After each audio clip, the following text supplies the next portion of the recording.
And here's how the Braves will line it up to kick off game one. In left field and leading off, it's Lonnie Smith.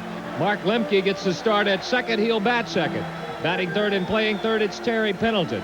In right field, batting cleanup, David Justice. In center field, hitting fifth, it's Ron Gant. The starter at first base, batting sixth, it's Sid Bream. Once again behind the plate, and what a job he's done, it's Greg Olson batting seventh. The shortstop is Rafael Belliard. He'll hit eighth. And on the mound, a lefty who is having himself a fine year, 16-8, young Steve Avery. He'll bat ninth. The Dodgers will line up this way defensively. It'll be Daniels, Butler, and Strawberry in the outfield. In the infield, it'll have Mike Sharperson at third, Griffin, Samuel, and Murray complete the infield. Then it'll be Socia behind the plate, and on the mound, Tim Belcher. There you have a look at Belcher. Belcher's lifetime record against Atlanta is 5-2. He's 1-1 this year. He has not given the Braves too much to swing at. The umpiring crew, and I hope they'll enjoy this assignment as much as the players will. Here's how they'll line up. The veteran Bruce Fleming behind the plate, Greg Bonet down at first, Ed Montague is at second, and over at third, it's Dana DeMuth.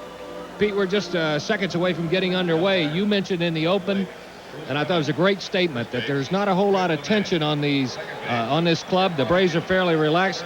Why don't you tell the folks what Steve Avery was doing at 6:15? He was sleeping in the training room, snoring. really tight about this start. Uptight. Well, go get him. You kick it off. Okay, Tim Belcher on the mound. We can tell you one thing. The last time that Belcher pitched last Saturday against Atlanta, the groin pull obviously was still bothering him because he worked out of the stretch right from the first pitch of the game. He's gone back to the windup now, so he is feeling better. And here's Lonnie Smith, one of last night's heroes. To lead things off, Lonnie hitting .285 in the year, lines the first pitch out toward center field. Butler coming in, makes the catch. One pitch, one out. In the top half of the first inning. Lonnie has been swinging at a lot of first pitches lately. Belcher's pitching theory, very simple. He wants to get ahead of the right-handers outside with the fastball. They will not see too many pitches inside. If you do, it's a mistake. From the left-handers, much the same pattern, outside with the fastball. Then he will follow. His second pitch to the left-handers will be the forkball. His second pitch to the righties will be the curveball. So a good theory, if you want to hit against him, is don't look for anything inside. Go up there looking for something away. Here's Mark Lemke batting .236 for the year. Couple of home runs, 20 RBIs. Downstairs, ball one. One man out, base is empty, just underway. A capacity crowd for all three of these games.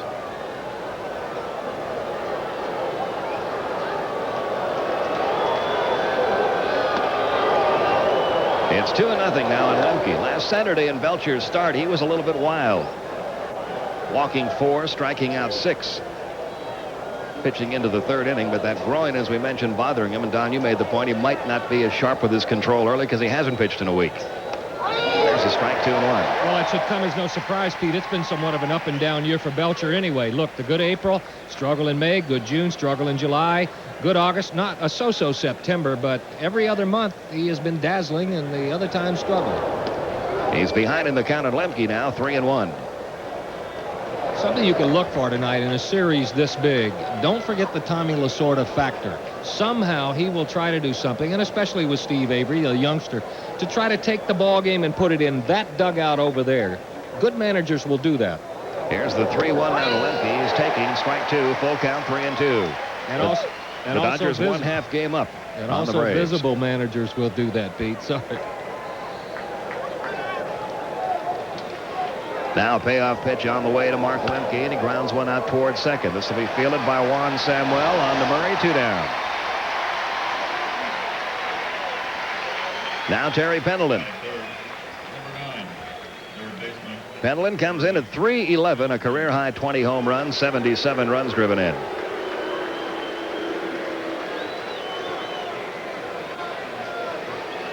He has hit extremely well against Dodger pitching this year. Of all the Braves, Pendleton's been the guy they've had the most trouble getting out.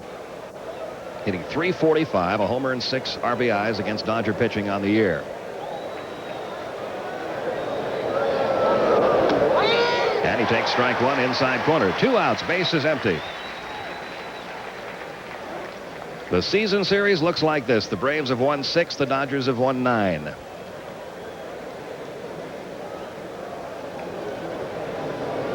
Here's the 0-1, little foul ball on a play left side, and Belcher ahead in the count, and Pendleton 0-2. Experience factor, Don. We've counted them up today. 17 Dodgers have either played on a playoff or World Series team. 5 Braves have. Is that a difference? I think it's a big factor if you can use it to your advantage, but I think it all boils down to the personality of the ball club. And with the Braves, you are looking at a stable, easygoing, non-rattle ball club. Here's the 0-2 to Pendleton. Got a piece of it. Stays alive. 0-2. Eventually, every one of those guys who has experience had to do it for the first time, and they must have done something right that year, and it could be the first time for a lot of the Braves. 2 men out, base is empty, 0-2 the count, and Terry Pendleton.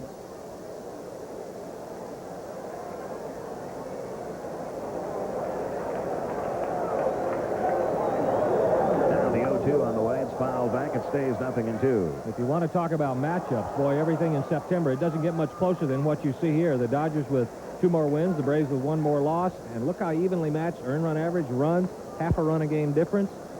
Braves, 1 surprise, 3 more errors than the Dodgers, but both of them have played well defensively in September. Now another 0-2 pitch on the way to Pendleton. 1 ball, 2 strikes. David Justice waiting in the on-deck circle.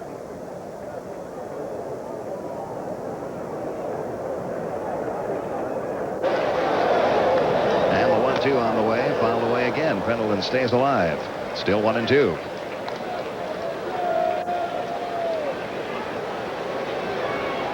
Belcher of 5-2 lifetime record against the Braves.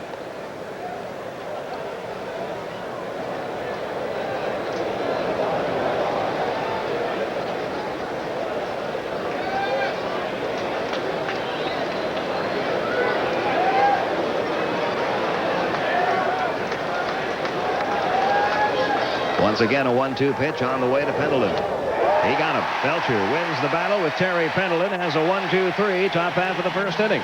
Nothing doing for Atlanta at the end of a half inning. No score from Dodger Stadium.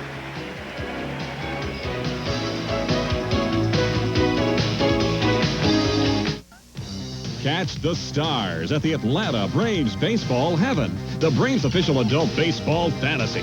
It's 7 days of baseball as the pros live it, learn it, and play it at the Braves West Palm Beach training facility. And it's all capped with a chance to match your skills on the field against the pros. The package includes uniforms, all baseball activities, airfare, and hotel accommodations. For more information, call 1-800-8-BRAVES. That's 1-800-8-BRAVES for Braves Baseball Heaven. Braves fail to score. Dodgers coming up. Here's their lineup. It'll be Butler, Sharperson, and Strawberry, the first 3. The middle 3, Murray, Daniels, and Samuel. Then Socha, Griffin, and Belcher wrap it up. Defensively, the Braves will have an outfield of Smith, Gant, and Justice. An infield of Pendleton, Belliard, Lemke, and Bream. Behind the plate, it's Olson. And young left-hander Steve Avery on the mound. He has done his best pitching in the heat of the pennant race the last 4 starts. 30 innings, 27 Ks, 7 walks, and only 5 earned runs. Yes, he has grown 9 years in the last 3 months. And he has never lost to the Dodgers. 4-0 lifetime against them. Here's Brett Butler to open it up in the bottom of the first. 297, a couple of home runs, 37 RBIs. And he takes strike 1 on the outside corner. Let's tell you about the Deion Sanders connection with Steve Avery. When Deion Sanders was either in uniform or attending a Braves game, when Steve Avery has pitched, his record is 12-2. Well, obviously, Deion can't be here tonight. The Falcons do have a game on Sunday. Breaking ball in for a strike, 0-2. But that's a poor excuse. But Deion did send a videotape. So, in effect, he is here. Steve Avery got to see it in the clubhouse just before the game. That's great. 0-2 the count on Brett Butler. Mike Sharperson will follow. It's 1-2. This young man, the first time I saw him throw in '89, I thought he had the best mechanics of any kid I had ever seen, especially the left-hander. Getting a chance to watch him for the last 3 years, he has really matured more rapidly than any youngster I've ever seen. That's how to play. The count remains 1-2 strikes on Brett Butler, who has already scored 105 runs this year. Pitching is 2 things, Pete. It's number 1, having the physical ability to throw a baseball and to do something with it. The second part of that is learning how to use it. And usually, the second part, learning how to use your ability, takes a lot of time. Now a 1-2 pitch on the way from Avery to Butler, and he misses downstairs. It's 2-2. In the on-deck circle, Mike Sharperson. Darryl Strawberry to follow.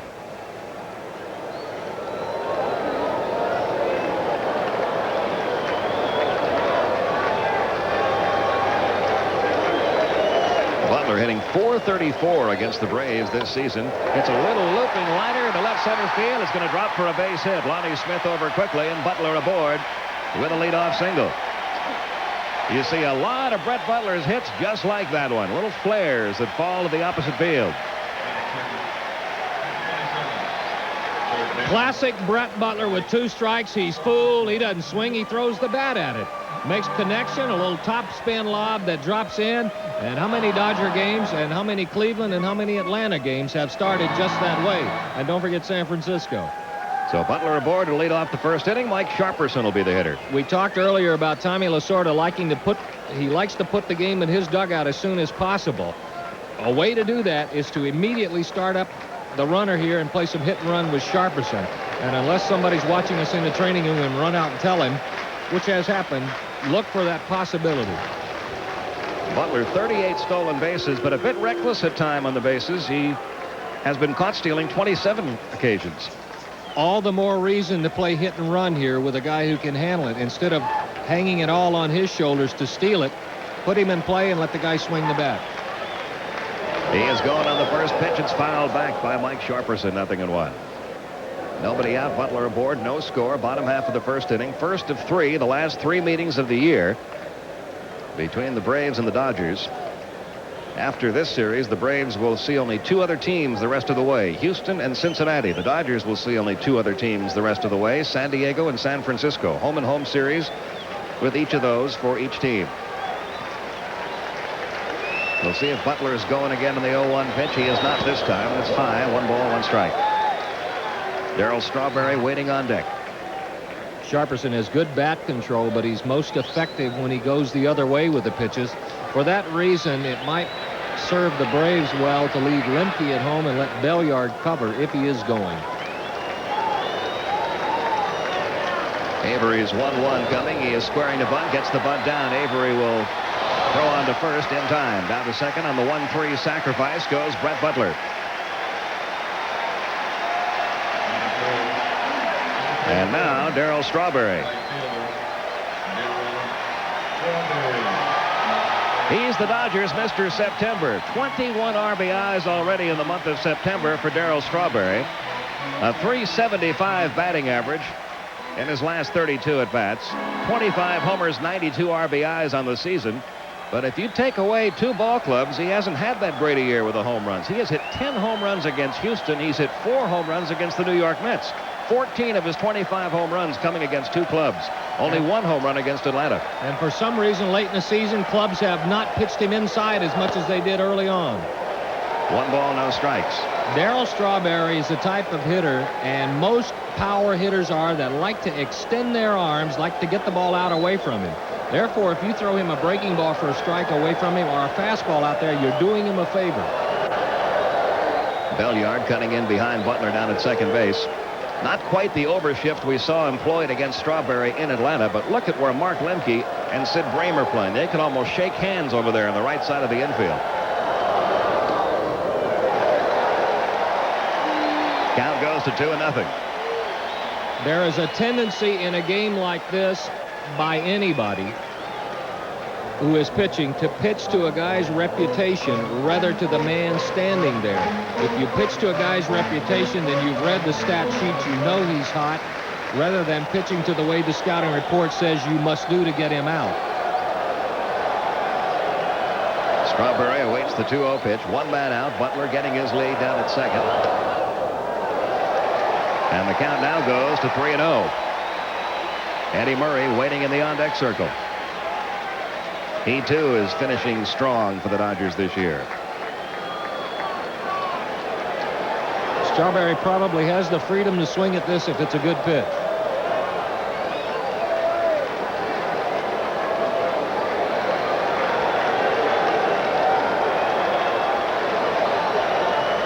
Here's the 3-0 on the way, and he did swing at it and fouled it away. 3 balls and a strike on Darryl Strawberry.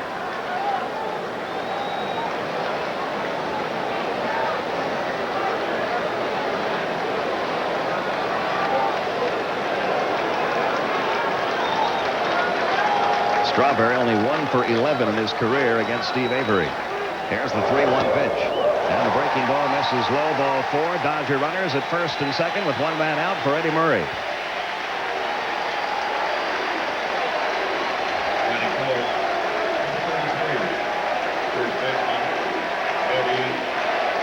Middleton came to the mound there, and if you lip read, it was something like this.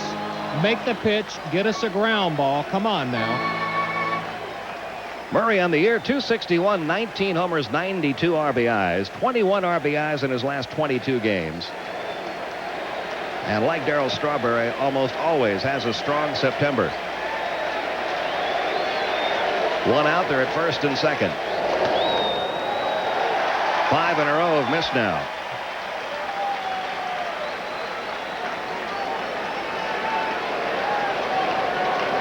Murray, as he's gotten older, has become a very good breaking ball hitter, especially the curveball where you say, well, I'm just going to get something in the strike zone. He's only hitting .222 as a right-hand batter. And Avery, although he's been wild here in the first inning, he's just been missing. It's 2-0 now at Eddie Murray. Strawberry at first, Butler at second, 1 man out. And a 2-0 pitch on the way, high and deep to left center field. Lonnie Smith back toward the warning track. He's got room and he makes the catch. Tagging at second, Butler heading over to third. And runners now at first and third with 2 men out.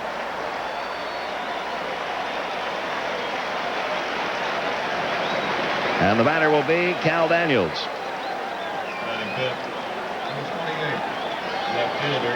Daniels, another hot Dodger hitter. He has 14 RBIs in the month of September.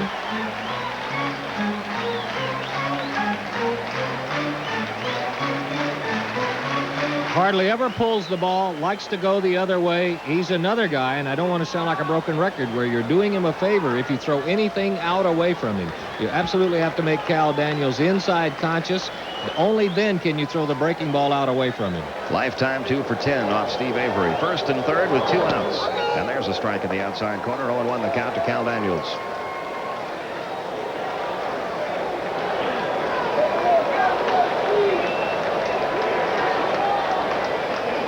Butler off third, Strawberry off first. And the pitch. Bounce toward third. Pendleton's got it. Goes the short route to second. Kind of a low throw, but Lemke handles it. And Steve Avery gets out of the first inning without a run scoring. 2 runners are left at the end of 1 from Dodger Stadium. We are scoreless.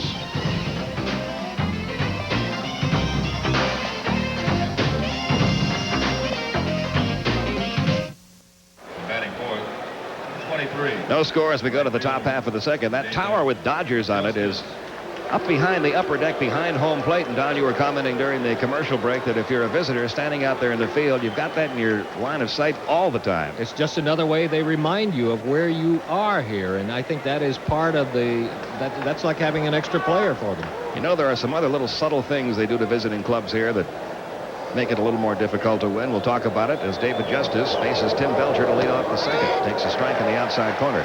When the bus arrives at the ballpark, they leave off the visiting team way down in the right field corner. You have a real long walk to get to the visitors clubhouse. When you get to the visitors clubhouse, it's one of the smallest of all of the major league visiting clubhouses. Very crowded in there today with all the extra players the Braves are carrying. Foul back 0-2 on Justice. And if you come in on the stadium club level or press level as we do, you walk along the Wall of Fame where you're reminded of how many greats have been here. All of the Dodger Hall of Famers dating back to Brooklyn, pictured along that walk. There is a great tradition and a great history of winning in the organization. Now the 0-2 on the way to Dave Justice. Fouled off. Justice 289, 19 home runs, 81 RBIs. The most remarkable number going for him is since coming off the disabled list, he has played 31 games. He's driven in 30 runs. Couldn't happen at a better time.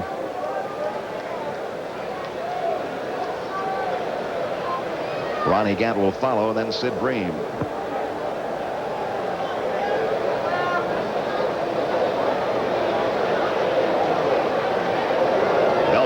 0-2 on the way, fouled away again by Justice. Still 0-2. Well, look at the difference in the way Ron Gant waits on deck. Belcher is pitching Justice versus the way most of the league tries to pitch him. They try to come in with the fastball and drop the breaking stuff down and in. Belcher hasn't given him anything further in than maybe a couple of inches on the outside corner. Again, the 0-2 pitch on the way. And the breaking ball tapped to the pitcher, Belcher. He'll throw behind the runner and throws it right away. A difficult throw for Belcher to make. He had to try to get it past the runner, Justice, onto his first baseman, Murray, and he wasn't able to do it. So Justice reaches. And Belcher's asking Bruce Fremming as he comes out there, wasn't he inside? Didn't he obstruct? May have a valid argument. Justice inside of that line, and I think he may have obstructed and gotten in the way of the throw to Murray. Take a look from this angle. You'll kind of get a view of what Belcher had to look at. Plenty of room to throw on this side. He threw just back inside of Justice. And Pete, we were also talking during the commercial. I believe that if I were the Braves, with Belcher having struggled with that groin injury, I might be tempted to see if he could field some bunts. He's been charged with an error for that errant throw, and now Ronnie Gant steps in. 245, 29 homers, 95 runs driven in.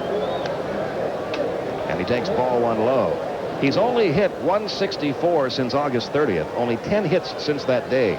But he's driven in 13 runs since August 30th. So his run output is still pretty good despite his slumping batting average.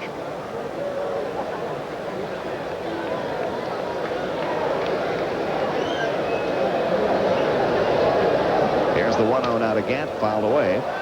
And the count even, 1 ball, 1 strike. We're in the top half of the second with no score. And there you see that 10 of those 13 RBIs in September have either tied the game or given the Braves the lead. So not only is the RBI output consistent with Gant, but the RBIs coming at key spots in the game. Well, normally you think of a clutch hitter as being the guy who's hitting 360 or the guy who has 100 or so RBIs, but really the definition of clutch hitting is making the most of the hits that you are getting. Justice extending that lead a little bit down at first base. And the 1-1 on the way. The breaking ball is low and outside. 2-1.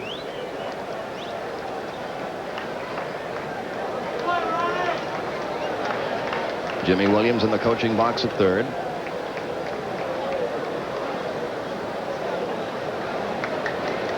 There's your runner at first, David Justice.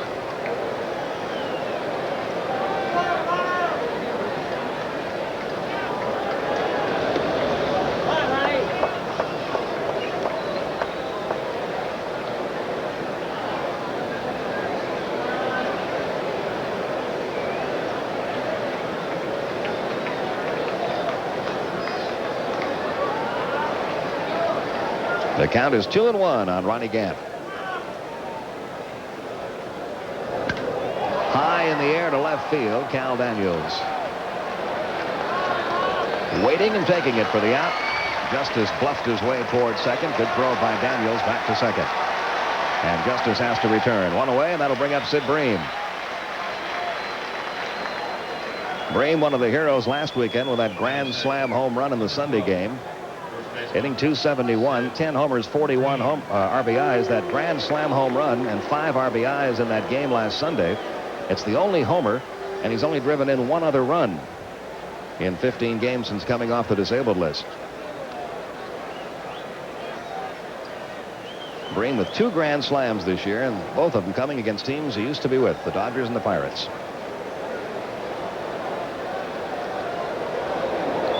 One man out, Justice the runner first.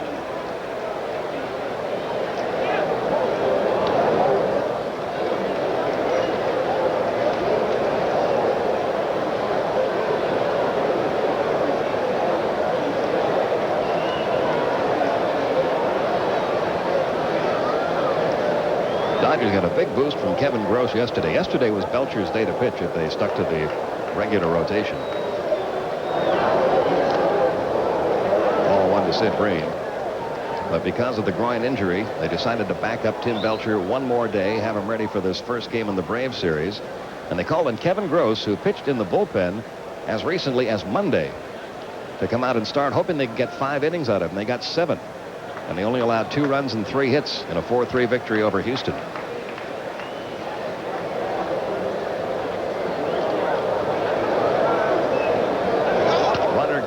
bouncing ball towards second. Samwell's only play on the first in time. And 2 men are out now with David Justice in scoring position. Greg Olson will be the batter. You can pretty much boil hitting down to 2 theories, Pete. You're going to go to the plate and do what you want to do as a hitter. That's one. The second theory is to go to the plate and do the best you can with what the pitcher gives you. Belcher makes a very successful living pitching against guys who go up there trying to do what they want to do, and he will not adjust to his style of pitching. And his style of pitching is to keep everything away from the hitters. Here's Olson batting .246.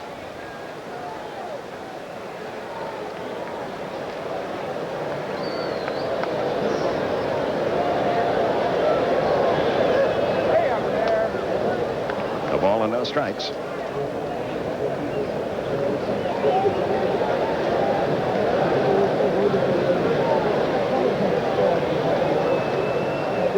Pete Van Wieren, Don Sutton with you from Dodger Stadium. First of 3. We'll have all 3 of them for you here on TBS.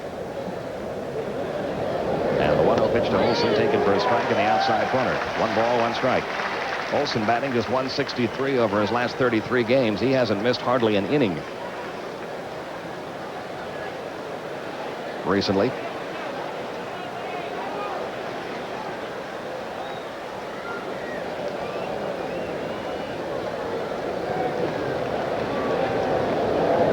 Here's the 1-1. Didn't get the fastball. 1-2. 2 men out.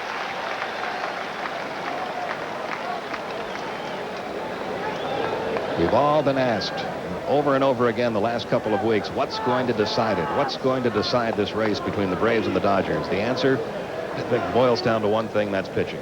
I think it has to be, and I think you may even take it a step further. It's going to be the club that has the best bullpen for the next 2 weeks. Belcher ready now for a 1-2 pitch to Olson. Here it comes. Missed outside, 2-2. Crowd booing, but Socha was set up outside the strike zone that time. Belcher hit the target. Well, a lot of people think if you hit the mid, it's supposed to be a strike, and there are some umpires who will give you that if you have good control, and Belcher certainly qualifies in that category. So it's 2-2 now on Greg Olson.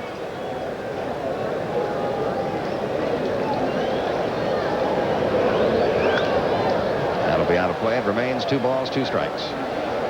Belcher's added a little bit of a wrinkle that you normally see a pitcher use against base runners as an advantage against base runners, Pete.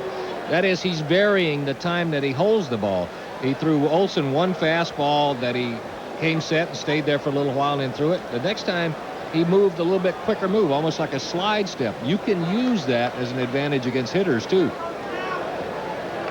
He shakes off one Socha sign.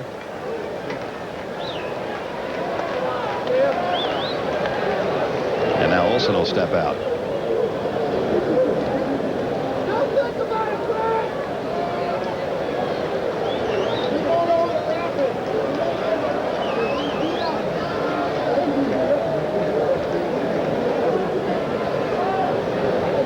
Count remaining 2 balls, 2 strikes. Fouled away again, still 2-2 on Greg Olson.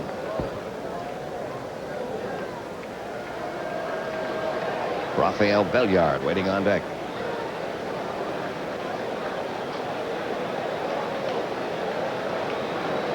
This will be the 30th pitch thrown by Tim Belcher on the evening. He and Socha have a little meeting. They couldn't get together on the last sign. Want to make sure they're thinking on the same page this time around. There's pitching coach Ron Paranuski, who's been a lieutenant of Tommy Lasorda's for a long time.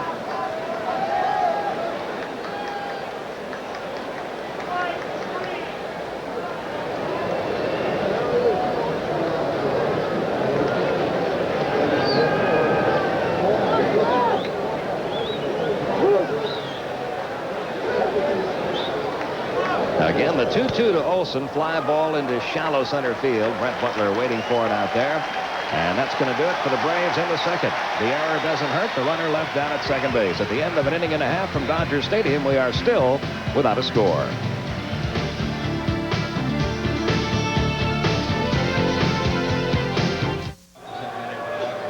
This telecast is authorized under broadcasting rights granted by the Atlanta National League Baseball Club.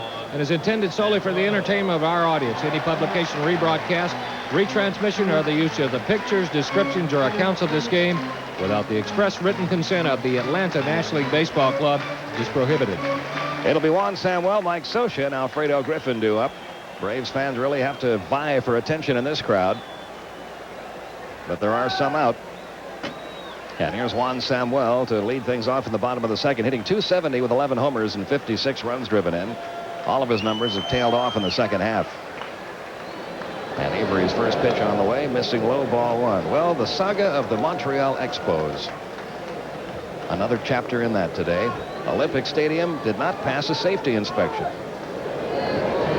So there will be no more games played at Olympic Stadium this year. Montreal becomes a band of wandering minstrels. They will just go on the road the rest of the year. And Willie Nelson will write their theme song, On the Road Again. Wow.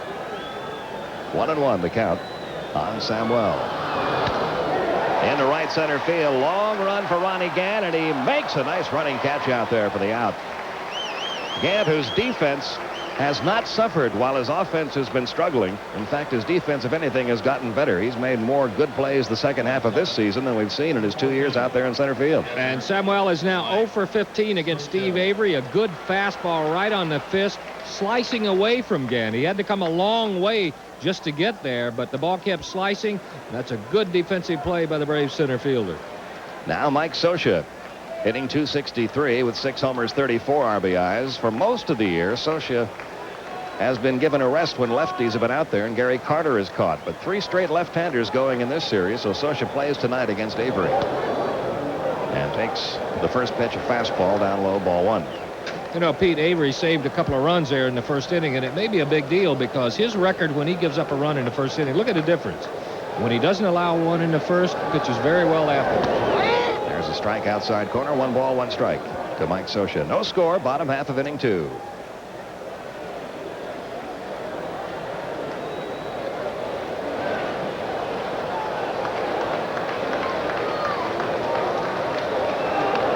Breaking ball hit off the end of the bat, foul. It's a ball and 2 strikes now on Scioscia, who of all the Dodgers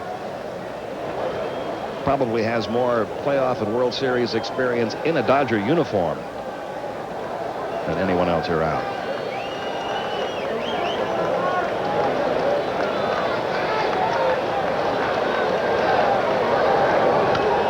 That's out of play, and it stays a ball and 2 strikes.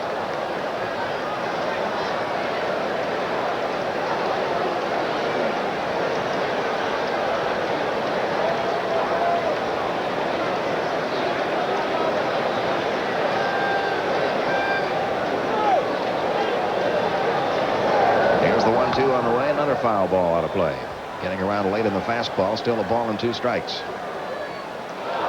Alfredo Griffin, Phantom of the Opera in the on-deck circle. Still wearing that protective face guard after fracturing a cheekbone.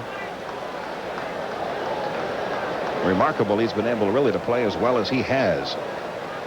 That's got to be tough to do. Got a piece of that one. Still 1-2 on Scioscia. You know, I don't remember which one, but one of the Braves doctors designed that. He was actually involved in the design of some helmets for Little League and was called on to design that protective helmet and that protective mask. A little chin guard that's been attached to the batting helmet, very similar to the one David Justice wore for a while after he suffered a fractured cheekbone. Down the first baseline, just foul.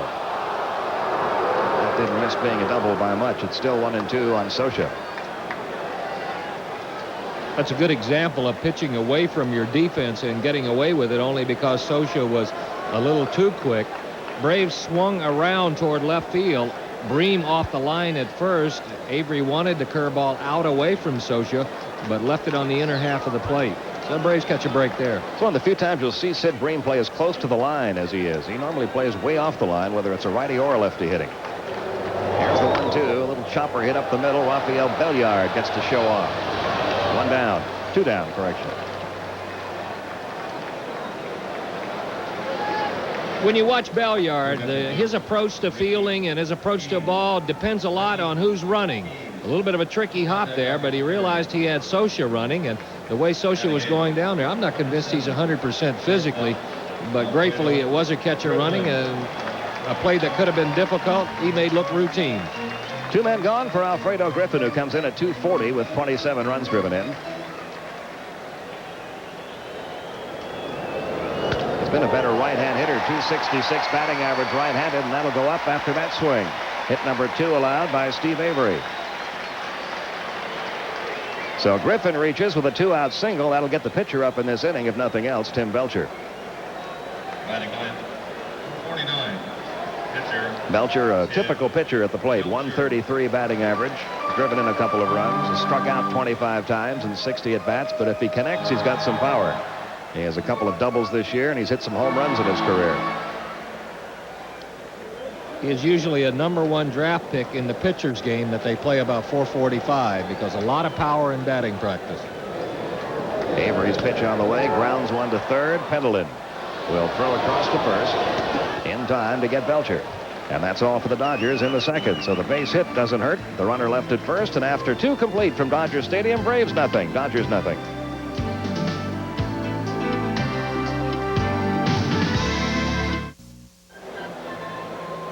No score, top of the third from Dodger Stadium. Just to get you set for tomorrow night's game coming from Dodger Stadium, it's SEC football here on TBS, a 12:30 start for a game that will pit the Mississippi State Bulldogs against the Tennessee Volunteers, a couple of very good ball clubs. That's at 12:30 tomorrow on TBS, and the dynamic duo of Bob Neal with his sidekick Tim Foley will bring that to you. So we can get up and have breakfast with Bob and Tim out here tomorrow, 9:30 Pacific time. That game will be on. We'll make sure to catch that. Days go by a little slower when you're in a pennant race, don't they? Yes, yes. I passed Tommy Gregg 15 times today walking around downtown L.A. And here's Rafael Belliard leading off the third. Hitting 245. He has 26 runs driven in. Steve Avery will follow, and then Lonnie Smith. Fouled away 0-1. Braves will be back home on Tuesday night against Cincinnati, and something we need to point out to you folks. The response for Braves tickets for the remaining 6 home games has been remarkable. The last 2 games of the season against the Houston Astros, we've been told, are now sold out. Just a few tickets remain for the Friday night game on that final weekend of the year. And we also understand tickets are moving very, very rapidly for the Tuesday, Wednesday, and Thursday games against Cincinnati. So if you want to catch a Braves game during the rest of the regular season, better get your tickets early. 1 ball, 1 strike on Rafael Belliard. It's now 2-1. And the Braves are very grateful for the response you fans have shown. You may not know it, but you Atlanta fans are the talk of baseball right now.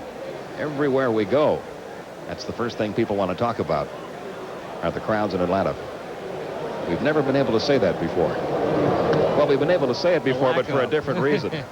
Well, you know that they are very influential, Pete. When every place the Braves go, the talk is how to come up with something to counteract what the Braves fans have done to help the Braves. And you can tell how much media coverage this series is attracting just by glancing into that jammed press box. Full count, 3-2 now on Rafael Belliard.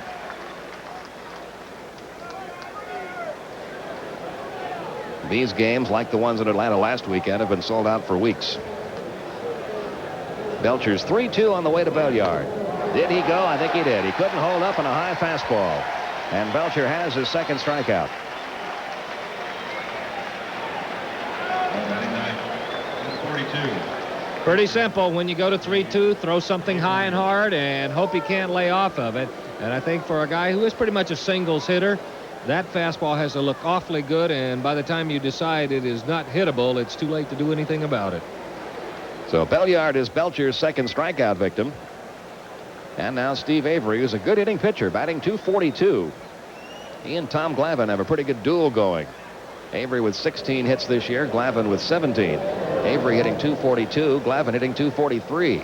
And there's a sign of respect right there. First pitch breaking ball, although it was high. Belcher wasn't just going to lay one in there for Avery. Now the 1-0 on the way. Tried to spot that one on the outside corner and missed out there. 2-0 the count now on Steve Avery. There are Dodger tomahawks out. Homemade ones. They're made of sushi wrappers, though.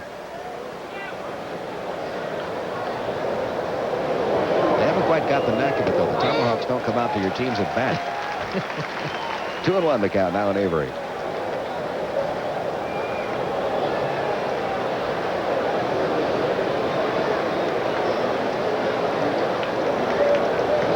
Here's the 2-1 delivery. Fouled it away, 2-2.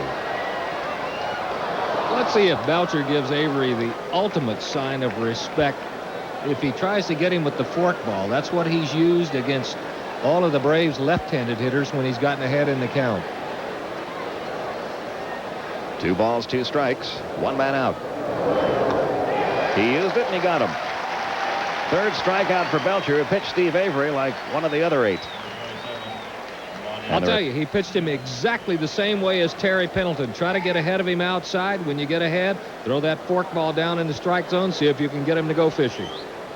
Now we go back to the top of the order, and Lonnie Smith, who lined out to center to lead off this game. No score. Braves still without a hit. Dodgers have 2 hits, and they've made 1 error. That's been the only Braves base runner, David Justice, reaching on Belcher's error in the 2nd. This may be a little bit of gamesmanship on Lonnie's part. Normally, you'll see him come out a little bit slow to give Avery a chance to get back in the dugout. But extra specially slow this time. Give Belcher a chance to slow him down. A lot of times you'll see hitters try to break up the rhythm of a pitcher, especially when he's on a roll. First pitch on the way to Lonnie Smith, taken low and away, ball 1. 2 outs, bases empty, scoreless game, top of the 3rd.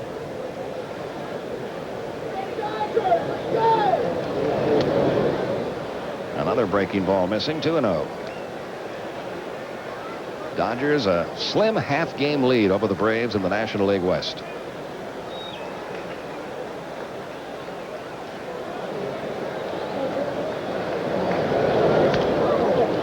That'll be out of play, 2-1. There's the way the top 3 in the National League West look. Even in the loss column. That half game will disappear next week. Dodgers have an off day on Thursday while the Braves are playing Cincinnati. Here's the 2-1 pitch. 3-1 now to Lonnie Smith.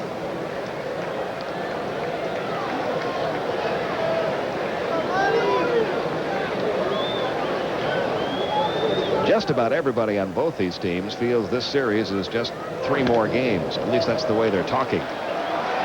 Most of them feel it's going to go down to the final weekend. Eddie Murray had just enough room in foul territory, leaning over the railing that separates the cameras from the playing field. 1, 2, 3, go the Braves in the 3rd. We have played 2.5. Still no score from Dodger Stadium.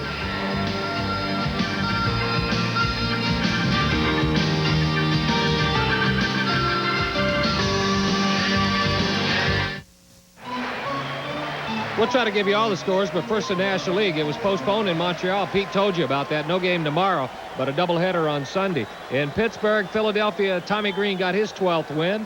David Cone got his 2nd career shutout as New York beat St. Louis. It was Houston over Cincinnati, 3-2. They're underway up north, San Diego. Both of them scored in the first, San Diego 3-1. We'll give you the American League a little bit later on.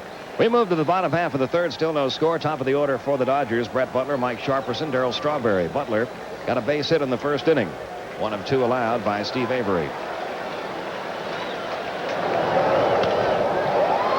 Rafael Belliard to his left.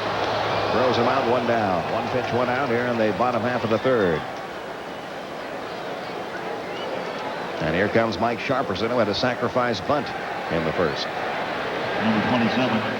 And a look at the American League scoreboard. They're in the 8th inning in Minnesota. Texas and Minnesota all tied. Jackson homered in the 9th with 1 on. Chicago has tied that one. Milwaukee over Detroit by 3. Baltimore nipped Cleveland 2-1. Boston got shut out pitching. They beat New York 2-0. They're in the 2nd inning in Oakland, a 1-run lead over Toronto. And Kansas City is shutting out Seattle as they play in the 3rd inning up in Seattle.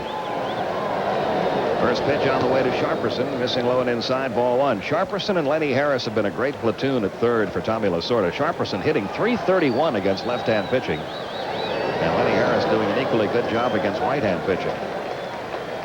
It's 2-0 now on Mike Sharperson. Every ball club should have a Mike Sharperson. Never complains, does what he's asked to, and does it successfully. He takes a strike, 2-1. And he can also fill in at other positions. He can play short. He can play second. He played some first base even for Tommy Lasorda. And did a good job at first base. And I guarantee you, if you said, Mike, I need you in left, he'd do you a good job out there. Likes to hit here at Dodger Stadium. Here's the 2-1 on the way. That misses. 3-1 the count now on Sharperson. One man out. Base is empty. The on-deck hitter is Darrell.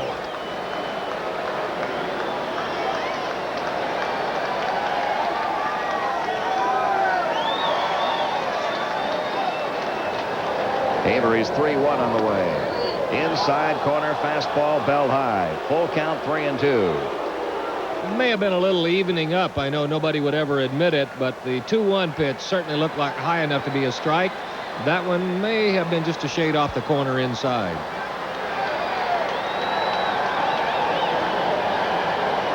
So we'll get a payoff pitch here to Mike Sharperson with one out and the base is empty. No score. Bottom of the third. The changeup hit high in the air to right field. Justice waves everybody off and puts it away for out number 2. 21-year-old Steve Avery throwing a 3-2 changeup in the pennant race, scoreless game, pitching like a 31-year-old. There are a couple of things I don't understand. When you pick up a media guide and they list the manager and the coaches, they give height and weight. Who cares? When you're pitching in the big leagues, if you're doing successfully, it's not important how many days you've lived either. Here's Darryl Strawberry, who walked in the first inning. 1 ball, no strikes, the count.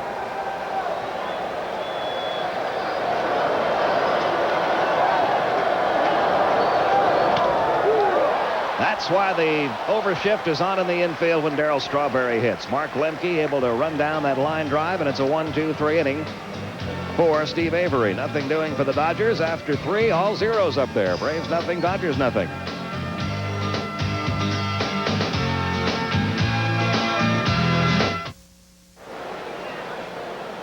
No score as we go to the top half of the 4th inning. Got a note from our friend Bill McKay, who's general manager of the Winter Haven Red Sox of the Florida State League, and he's got a big Braves fan down in that part of the country. J.C. Hutto is celebrating a birthday today, so we hope the Braves can win one for him.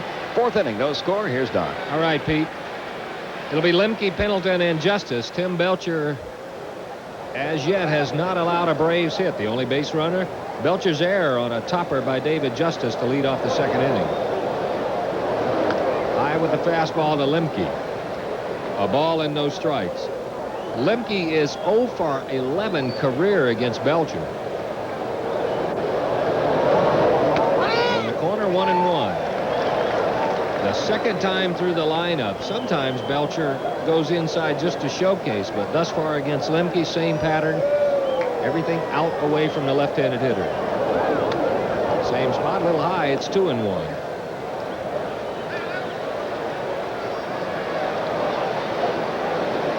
Belcher hasn't walked anybody. He has struck out 3. Way outside, it's 3-1. On deck, it's Terry Pendleton. 3 balls and 1 strike. No score. Top of the 4th from Dodger Stadium. High to the right side, not very deep. Butler is there, but so is Strawberry, and the big guy will take charge. 1 gone.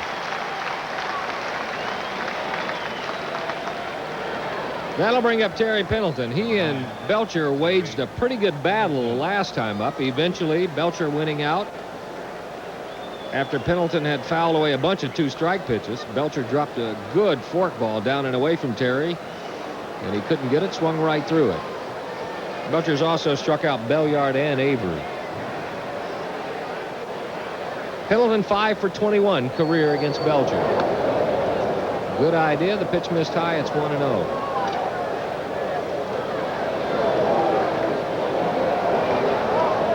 Pendleton has hit in 13 out of his last 14 ball games, hitting just a shade over 300 during that stretch.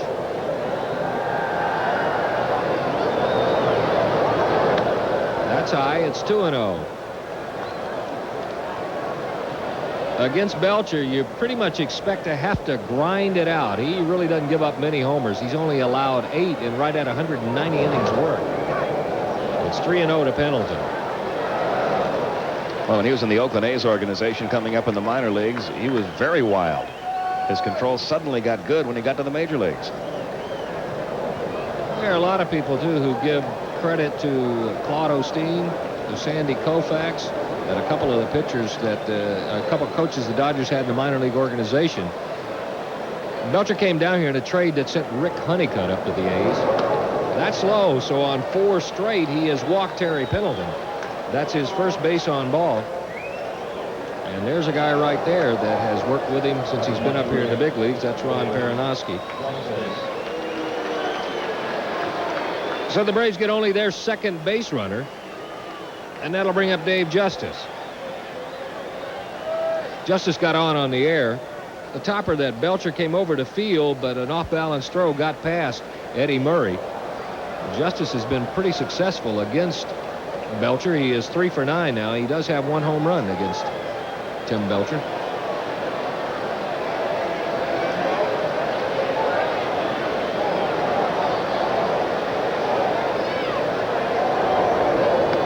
Outside, so 5 in a row have missed wide of the strike zone, and that'll bring Mike Scioscia to the mound to talk to Belcher.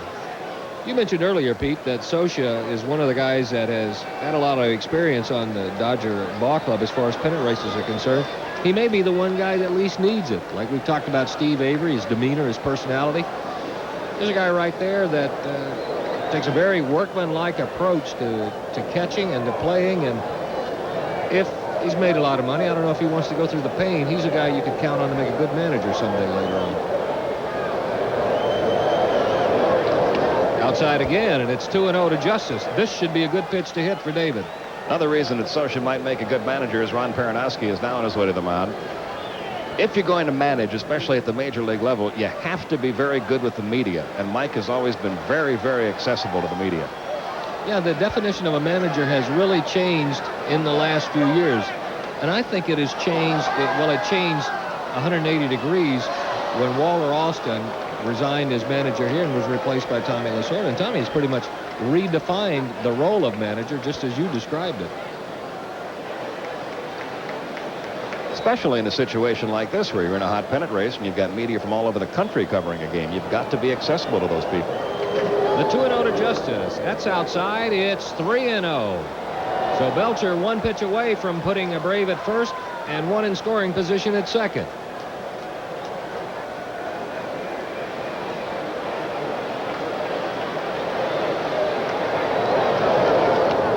Corner, 3-1.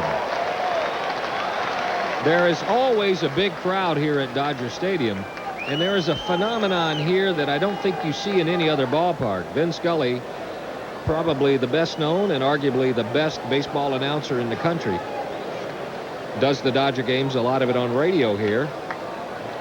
First the pitch to Justice. A fork ball, and he doesn't get it. It's 3-2. Dodger fans, most of them will bring portable radios. And if you're pitching, you can stand in the middle of the diamond and hear what is being said about what you're doing. You can hear it up here. And that's an eerie feeling, especially when you're not quite certain what you want to throw and you're getting suggestions from up in our area here. The 3-2 to Justice. There goes Pendleton. Looped into left field. It'll be a long run for Daniels, but Sharperson is there. What a play by Mike Sharperson. A no chance for Cal Daniels. We were telling you earlier he can play a number of positions, and what a job he and Harris have done at third. There's an example. He simply never gave up on this ball. Stayed with it all the way, and that's a tough catch to make. And then he quickly turned and made sure that Pendleton was going nowhere. He's played a number of positions, most of them at third. That's a great play, but he also makes the routine ones. He has not made an error the second half of the season. You might expect that from an outfielder, but it's hard for an infielder, as many chances as they get. 2 gone, and here's Ron Gant. He flied to left his first time up. Outside with the breaking ball, it's 1-0. Ronnie Gant admits he's been pressing a little bit, trying to get that 30th home run so he can get in that 30-30 club. And a lot of his teammates predicting once he does hit that 30th home run, watch out, that he'll loosen up and really go on a tear then. Well, let's get it tonight. 1-0 to Gant. Another breaking ball. It's 2-0. So Belcher, much like Avery was early in the ball game, not missing a lot, but just missing wide enough to make it a ball. Gant's average has fallen down, but you see what his home runs have done, and he's driven home 57 runs in his last 71 ball games.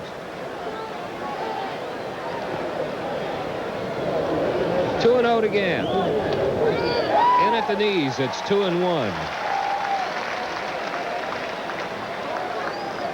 Even behind in the count. Don't expect Tim Belcher just to rear back and throw it through the middle. Still has an idea of where he likes to put it. Pendleton at first. 2 gone.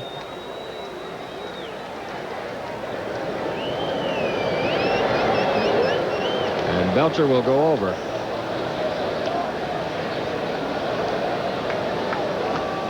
Pendleton has stolen 10. He has a good success ratio. He has only been caught twice, so when he runs, he's pretty sure he can make it. And he's done it most of the time. Pop right side, foul territory. Murray will take charge. He's got it, and that'll do it for the Braves here in the 4th inning. Pendleton draws the 1-out walk. Belcher leaves him stranded. We played 3.5. Still no score from Los Angeles.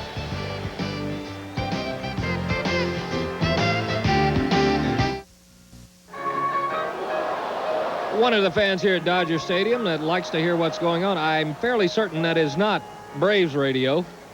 That's probably one that picks up Vin Scully. It'll be Murray, Daniels, and Samuel. First 3 due up here in the 4th inning for the Dodgers. The Braves have been held hitless for 4 by Tim Belcher. Steve Avery has allowed a pair of singles, but he's left them stranded. When you go against some of the numbers head-to-head, Braves and the Dodgers, Murray tops the Dodgers with home runs against Braves pitching. He has 2. Alongside him is Cal Daniels. He also has a pair.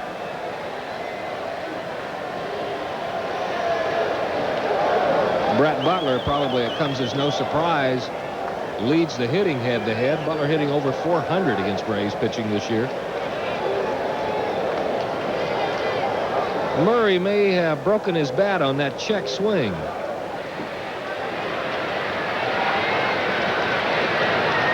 He'll go get a new one.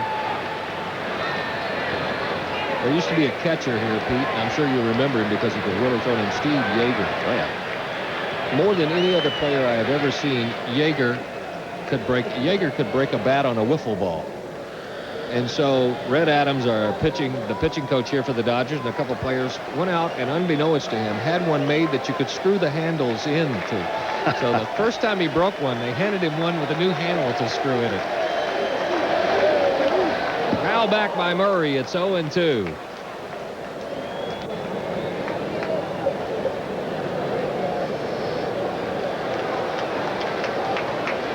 Only 1 hit, but it went the distance. 3 for 13 career against Avery.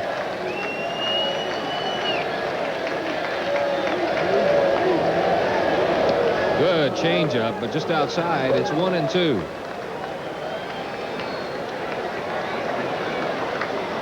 Braves rotation the pitching rotation, their starters, they have really responded to the pennant race here in the second half. Off the fist, big hopper for Lemke. He'll go to Bream, and Murray's gone 1 out in the 4th. Avery tops the earned run average. Look at his 292. John Smoltz, we had talked before about his second half, his earned run average right at 3. But that's some pretty impressive pitching from a 4-man pitching staff in the second half in a pennant race. That's 33 wins since the All-Star break from 4 starters. And this young man here is only going to get better. 1 out, and here's Cal Daniels.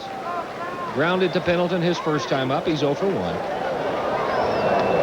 Good curveball. Had him backing out of there. Strike 1 to Daniels. What did Bobby Cox say about Steve Avery earlier today? He thought he'd be seeing this from Steve Avery, but not until next year. He thought it would take Steve 2 full years before he pitched the way he has the second half this year. Good fastball on the corner. Avery quickly has Daniels 0-2.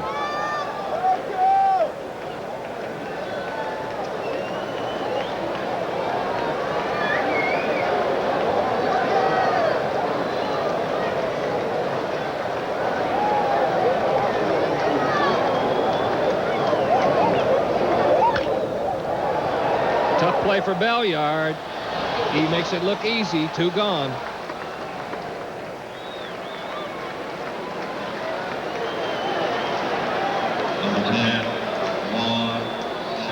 Belliard, those feet churning as he goes over to cover his position. Always makes the accurate throw. That's amazing to me that Rafael Belliard hardly ever makes an errant throw. If he does make a bad throw, which he has a couple of times this year, it's high, never in the dirt. You never see Rafael Belliard make a first baseman try to dig one out. And here's Juan Samuel. Avery may have done some of his best pitching tonight against Samuel. Really got in on his hands with the fastball last time. Starts him with the change this time. It's down low, 1-0. You have to go back to decisions made in spring training. Steve Avery did not have a good spring. There was some sentiment among some Braves officials to send him back to AAA to start the year. Bobby Cox said no. To Pendleton. To Bream. A quick 1-2-3 in the 4th inning. 3 ground ball outs from Steve Avery. Dodgers go quietly and in order. We have completed 4 in L.A. Still no score.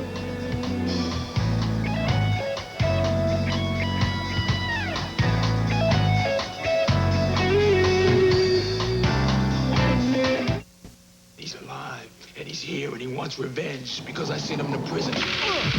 The one shot that made him a hero I got things to live for. is back I'm fighting for what used to be my life. to make him a target. I'm gonna do something far worse than kill you. Denzel Washington, John Lithgow, Ice-T, Ricochet. You gonna be cool here. Rated R. Starts Friday, October 4th at a theater near you. Bream will lead off the 5th inning for the Braves. Bream, Olson, and Belliard. Braves have been held without a hit through 4. They didn't get their Tim first Belcher. hit last night until the 6th inning off of Andy Bennis.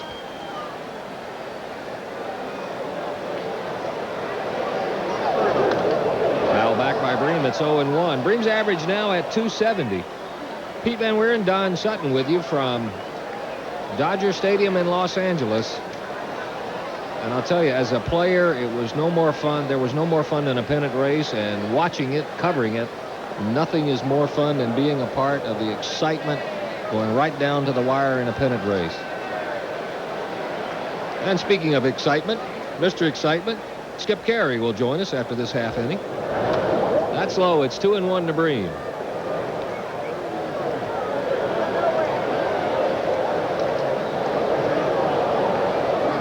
Bream, his first year with the Braves, but he already penciled his name in the record book. He's the first Brave to collect 2 grand slams since Murphy did it back in 1978. Doesn't get the fork ball. It's 2-2.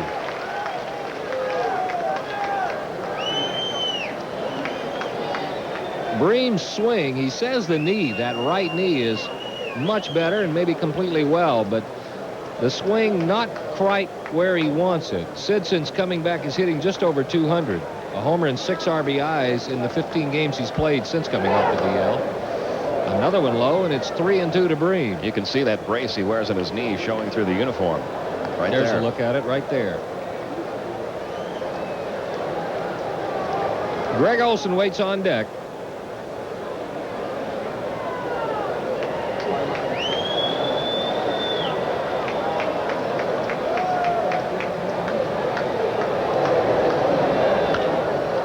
Toward the left side in foul territory. Another long run for Sharperson. Overruns it. So Bream will get new life. Sometimes that can be scored an error. I don't know as this one should. That was an extraordinary effort by Sharperson. And just a little bit underneath the ball as he got over there. Down that far down the line, there's a pretty good amount of territory in foul territory here in Dodger Stadium. Again, out of play down the left side, but as you go back down toward the left field line, it narrows considerably. You have a look down there, the foul line, and then over near the stands, that area shrinks as you head down toward the tarp and the auxiliary scoreboard. And Sharperson took a peek, saw he was running out of room, and that may have distracted him. The 3-2 to Bream. Ball 4 outside. Belcher walks his second. Braves get the leadoff man on here in the 5th inning. When they designed Dodger Stadium, they purposely left the fences down in the corner only about belt high. The late Walter O'Malley remembered that great World Series catch by Sandy Amoros and said, I always want to have the possibility for someone to lean out over the railing into the crowd and make a catch like that. So they kept the fences only about belt high down in the corners and left and right. And more than once there have been controversial plays and controversial calls and great catches in those corners. Here's Olson. Fly to center his last time up. First pitch swinging. Braves are playing a little hit and run. Bream was on the move. It's 0-1 to Olson.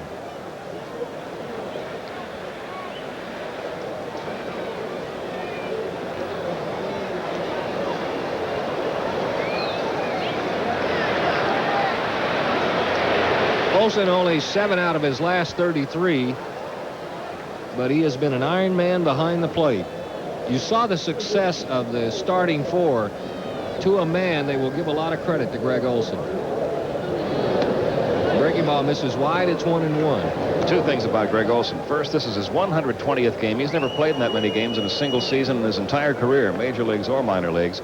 And secondly, and I think you'll agree with us, I don't think any player on this Braves team is enjoying being in a pennant race more than Greg. No, and I think it was just like he enjoyed last year being a rookie, like he enjoyed going to the All-Star game. It's an experience that he wants to enjoy and to be able to recall later on. Here's a guy that last spring, before he signed that minor league free agent contract, 2 springs ago is what I mean, with the Atlanta Braves, was thinking about getting out of baseball, maybe going into coaching at the high school level. It's going to be a while before he has to consider that. 1-1 to Greg. Inside. Remember we talked earlier about Belcher's pitching theory. In the number of pitches he's thrown right now, which has to be approaching 50 or 60, only 3 have been inside to a hitter. This will be pitch number 77. So he is certainly not going against his normal style of pitching.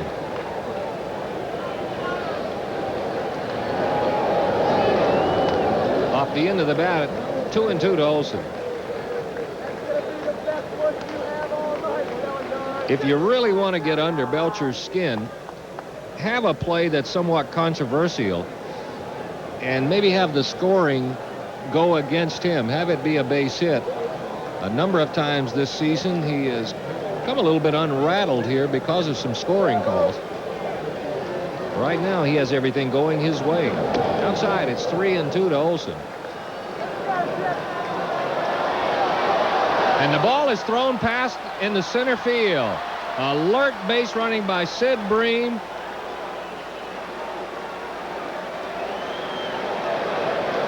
Boy, that is something you rarely see happen in the major leagues. You rarely see it happen in the minor leagues. Doesn't even happen that often in Little League. A throw back to the pitcher. And here's another look at it. Taken outside, Scioscia just tossing the ball back, and it just took off. And that's an error on Scioscia. Credit Sid Bream, too, with being heads up. A lot of times a base runner, after a pitch like that, will have his head down, headed back to the bag, or be in conversation with the first baseman. Could be a break for the Braves. Bream is in scoring position. They'll score that an error on Scioscia. Nobody out. Olson would like to get him to third or get him home. Ball 4. Olson walks. Back-to-back walks from Belcher here in the 5th. Now let's see how Bobby Cox chooses to play this with Belliard up there and a good hitting pitcher Steve Avery coming up next. You hardly ever see a number 8 hitter in the order bunt with a pitcher due up next, but you might in this situation because Avery, as Don mentioned, a good hitter, usually makes contact. The Dodgers are not certain, but just to hedge their bet, they have Charperson in a couple of steps at third, Murray in on the grass at first. Now they are definitely looking bunt. Griffin shortens up over and towards second. Samuel in a couple of start. He's bunting. Not a good one. It's out of play. 0-1 to Belliard. That error charged to Mike Scioscia, the first error he has made since the All-Star game.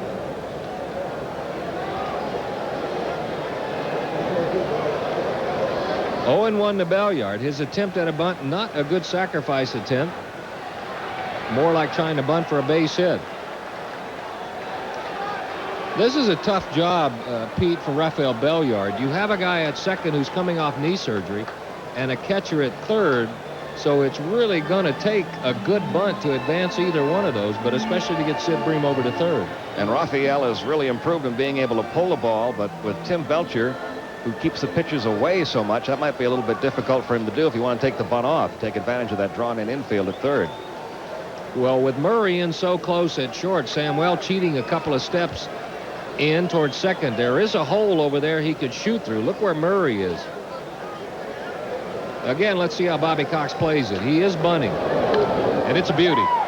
Belcher will go to third, and it's in time. That was a good bunt by Raphael Belliard, but it was also a good play by Belcher, and it was a smart one knowing his base runners. Well, you mentioned Sid Bream, who doesn't run well, the runner down at second base. Belcher quickly getting to the ball and immediately turning and going to third. No hesitation on his part at all. And somewhere in there, you could probably throw a few bouquets toward Mike Scioscia, because there's a good chance he was calling that all the way. He's usually the quarterback on that play. But there was no hesitation on Belcher's part. The throw to third was perfect. And Sharperson, when he saw Belcher go get it, broke back to the bag. So the sacrifice doesn't work. And here's Avery. Let's see if the bunt's in order again. Faked the bunt, swung away, and it's 0-1.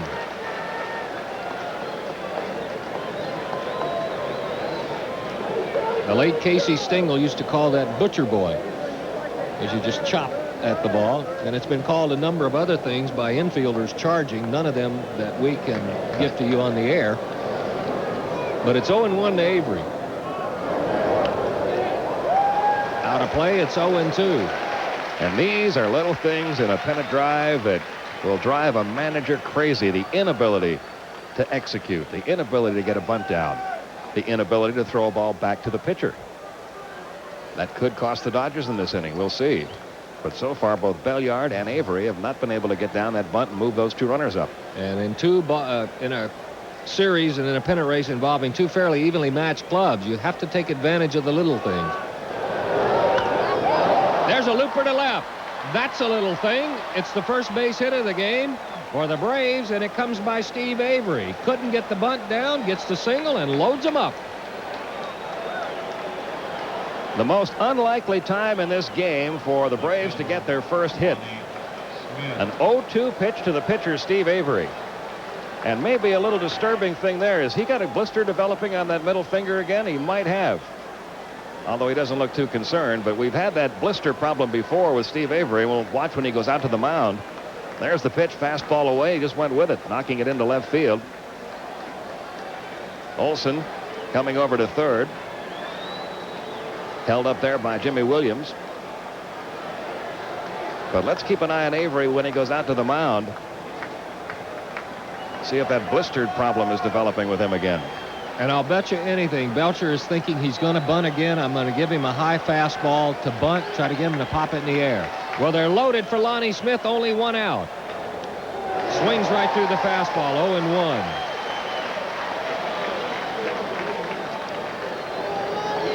Lonnie 0 for 2 tonight, 5 for 14 career against Belcher. But 3 for 3 in this situation.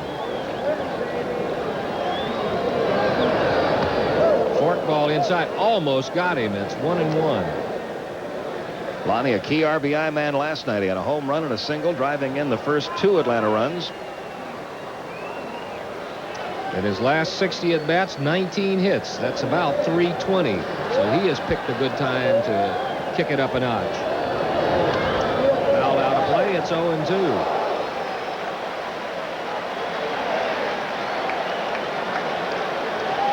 Your runners at third, it's Olson. At second, Belliard. And Steve Avery, the only hit of the night delivered by the Braves. He's at first.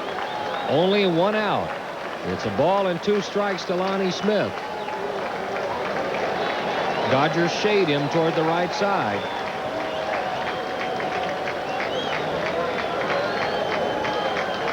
Good lead by Belliard at second. On any base hit, he should be able to make it home.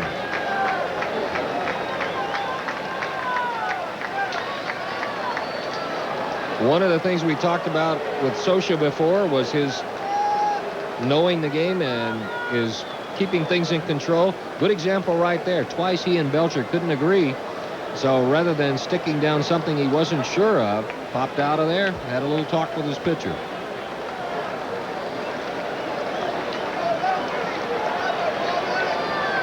One ball, 2 strikes to Lonnie Smith.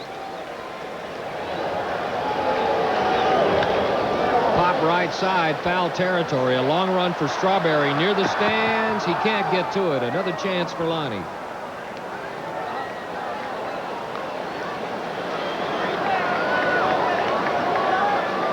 Strawberry, had the ball been a foot or two closer, would have had a shot at getting it. Butler is about 10 steps to the right of center field and right center. Strawberry had just moved a couple of steps closer to the line in right field.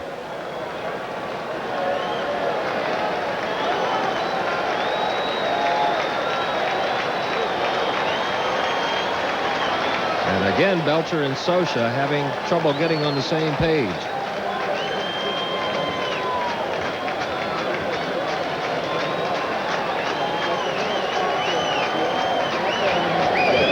Breaking ball on the ground. Could be 2. To Samuel for 1. To Murray. It's a double play.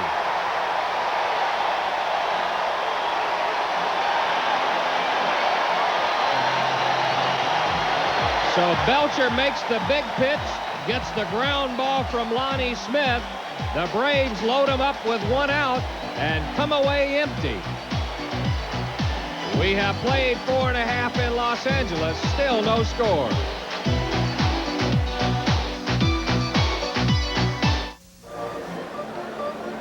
No score. Dodgers coming up in the bottom of the 5th. Avery, the lone hit for the Braves. He has held the Dodgers to 2 singles, and there are Braves fans all over. And Skip Caray joins us over from radio, and that was a big opportunity that the Braves let slide away there, Skip. That's for sure, but you just got to shake it off and keep on rolling. He hit the ball sharply, but right out the shortstop, and I know Lonnie feels badly he couldn't get the ball in the air.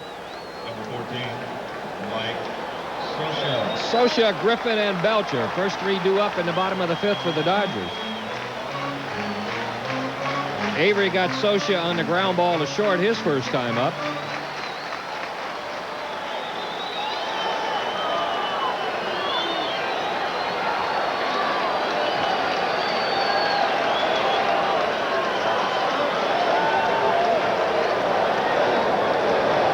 First one is high. It's 1-0 to Scioscia.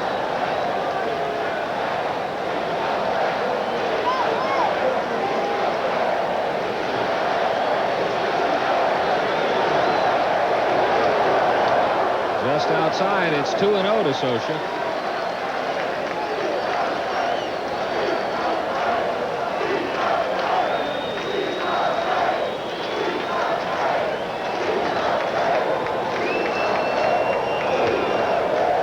Avery has fallen behind the leadoff hitter, 3-0. Scioscia out of Upper Darby, Pennsylvania. Dodgers drafted him number 1 back in 1976. There's a strike. It's 3-1. He didn't spend a whole lot of time in the minors either. 76 at Bellingham, 77 at Clinton, 78 at San Antonio, then Albuquerque in 79. Came up to the Dodgers in 80. Did a good job. He's been here ever since. On the ground, a chance for Lemke. To Bream, and Scioscia's gone.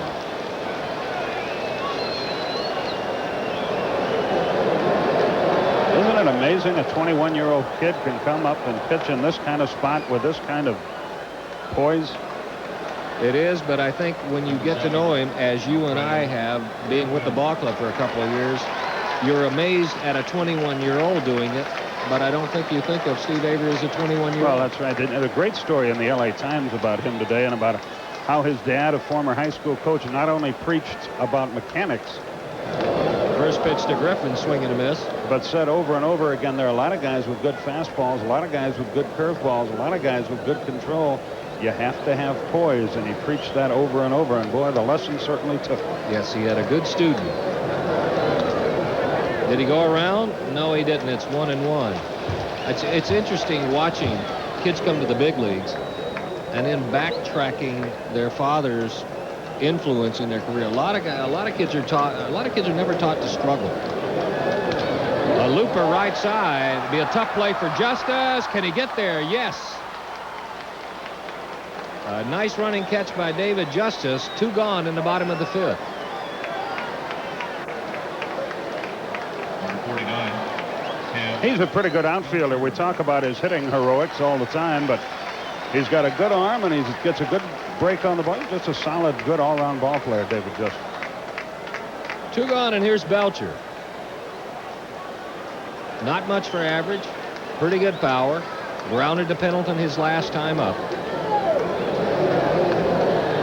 You know, to continue our thought, ball 1 to Belcher. You see a lot of fathers who, when their kids struggle, they tell them it's not your fault and never really teach them what you were talking about. Avery's father taught him. You have to have poise. You have to learn to work through things. And you see a lot of kids when they're in the major leagues looking for excuses, looking for reasons to fail rather than reasons to wade through adversity.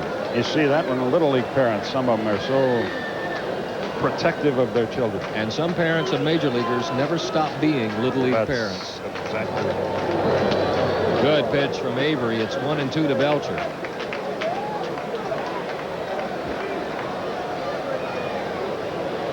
Avery has set down 9 in a row. Inside to Belcher, it's 2-2.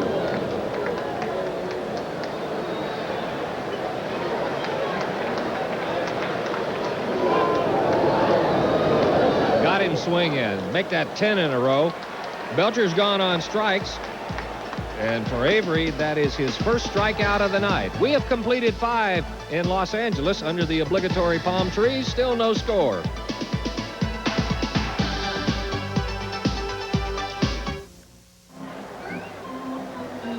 Quickly in the other baseball, Chicago at Montreal, no game was played because the Montreal ballpark is in deplorable condition. Not safe to play baseball there. Tommy Green won for the Phillies. 1 hitter for David Cohn. Houston a 3-2 winner. Jose Rijo takes a loss. And it's 6-4 San Diego. Quickly in the American League, the winners, Minnesota, Milwaukee, Baltimore, Boston. Roger Clemens the shutout. You see the other score. A half a game separates them in the standings. 1 hit separates them here through 5 innings. Braves have been held to the lone Steve Avery single. Avery has allowed the Dodgers 2 singles. Lemke will lead it off in the 6th. On the ground to Griffin. The 2-hopper to Murray. 1 pitch, 1 out.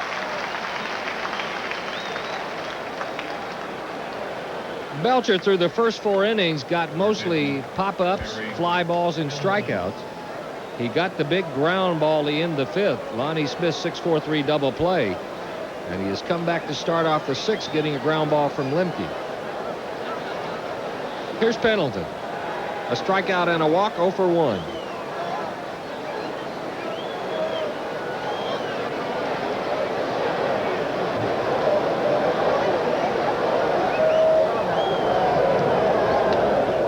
Ball 1 misses outside. Pendleton has had a good year against the Dodgers. He's 19 out of 56. 1 of his homers and 6 of his RBIs have come against Dodger pitching. Corner, even 1-1. Had an interesting chat with him today. You sort of lose track of certain things. Saw him in the lobby surrounded by people signing autographs. A couple writers wandered by. On the ground, Murray should take it himself. Tricky hop. And he stays with it. And on the ground out, Pendleton is gone. We hopped on the elevator at the same time going up. There were a couple other people on, so you never speak to a friend who's a dignitary in that spot because you don't want to let them know who it is. The other people got off at a low floor. And I just looked at him and laughed, said, how's it going? And he said, I hope you'll understand it when I say this, but I'd just soon everybody left me alone for about a week. And he didn't mean it in a nasty way. Such a delightful guy, but the pressure gets even to the veteran pros. And people constantly being around asking you questions. 2 outs, and David Justice will step in. He was on the air in the 2nd inning. Dodgers have committed 2. He popped to 3rd, his only other at bat. I heard, speaking of Pendleton, I heard him described today, I think as well as I've ever heard anybody describe, who is a quality player and a leader. First the pitch to Justice. On the ground, right side, base hit. So the Braves have their second hit off the Dodgers, and Justice gets the 2-out single. That'll bring up Ron Gant. They were talking about what he had meant to this ball club and comparing him to some other well-known players who have come in and taken charge and been leaders. And it was said about Terry Pendleton, he will do the right thing because it's the right thing to do. A number of other names were brought up, and the guy said they do the right thing because they want you and everybody else to know they've done the right thing. A big difference. That's why he's such a great guy to have on a ball. Just one of the many reasons. Justice at first, 2 outs, and here's Gant. And here's a guy who's really due to rip one a long way.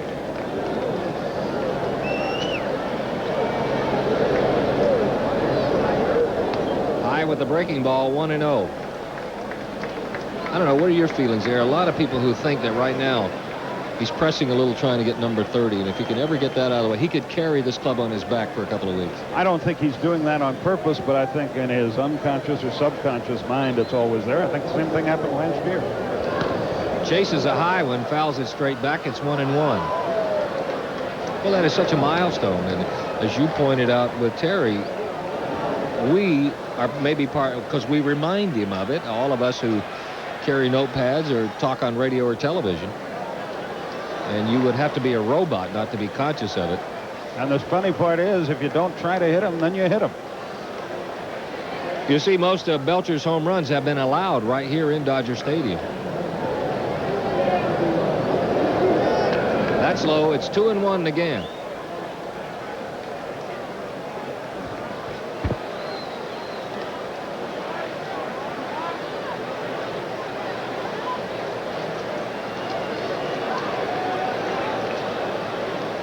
Lemke grounded to short. Pendleton grounded to first. Justice ground ball single to right field. He's at first with 2 outs. And Belcher will go over there.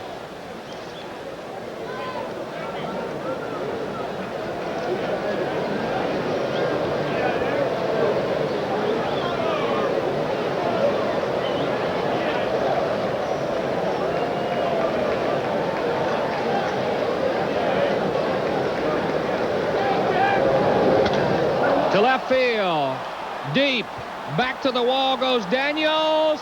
He's got 30. Braves lead it 2-0.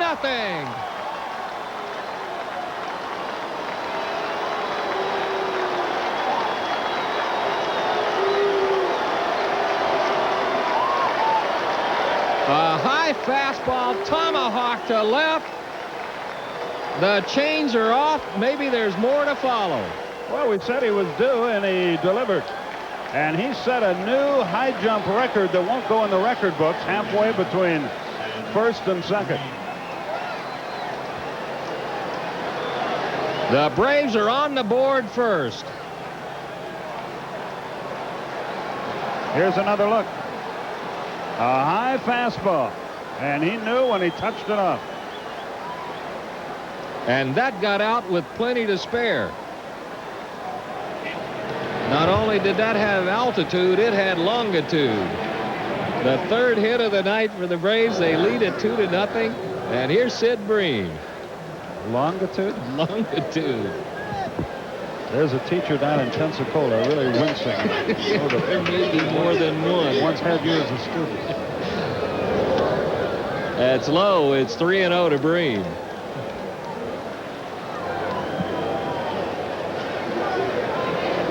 "16 of Gant's 30 homers have given the Braves the lead or have tied the game." Foul back. It's 3-1 to Sid. And all this happening after 2 were out. The Braves threatened last inning, but Belcher got the 1-out double play from Lonnie Smith. And it looked like the 6th was going to go quietly for the Dodger righty. Low, ball 4. Bream gets the walk. That's 4 issued by Belcher. And Ron Peronowski headed for the phone. We'll probably see some movement down in the Dodger bullpen. They are stirring down there, but we can't tell yet who's going to throw. Belcher, that's his 9th home run he has allowed. 1989, he gave up 20. Last year, he gave up 17, so he has really cut back on the total. Here's Olson. And Belcher, uncharacteristically, this inning, high with everything. It's 1-0 to Olson. A right-hander is going to go to work down in that bullpen for the Dodgers. Tim Cruz. Here's a look at Tim Cruz. Pop right side. Socha is there. Murray is there, but it'll get out of play. It's 1-1 to Olson.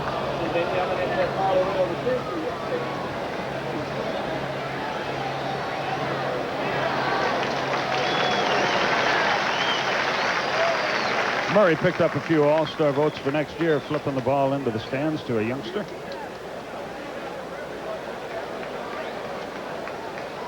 Two runs, 3 hits for the Braves. The Dodgers have been held scoreless by Steve Avery. He has allowed 2 singles. We're in the top of the 6th inning from L.A. Outside, it's 2-1 to Olson. You know, you could really make a case now for Ronnie Gant as the MVP. He's in that 30-30 club. Only Mays and Bonds have done it back-to-back, except for Ronnie Gant. He's going to score 100 runs. He's going to drive in 100 runs, 30 homers, 30 stolen bases. The batting average might hurt him a little bit, but... Ball 3 is high. Well, the Dodgers had an MVP here back a few years ago who was way down the list in RBIs, way down the list in homers, way down the list in batting average. But Kirk Gibson carried the ball club the second half, much like Ron Gant has done with his offense, and he picked up enough votes. I think a lot of it depends. You could have 2 of the top 3 here on this ball club. Down the left field line, fair or foul. It's a foul ball. Boy, Daniels doesn't think so. He came up firing that ball back into the infield. Jimmy Williams looking down there with no argument yet by Atlanta.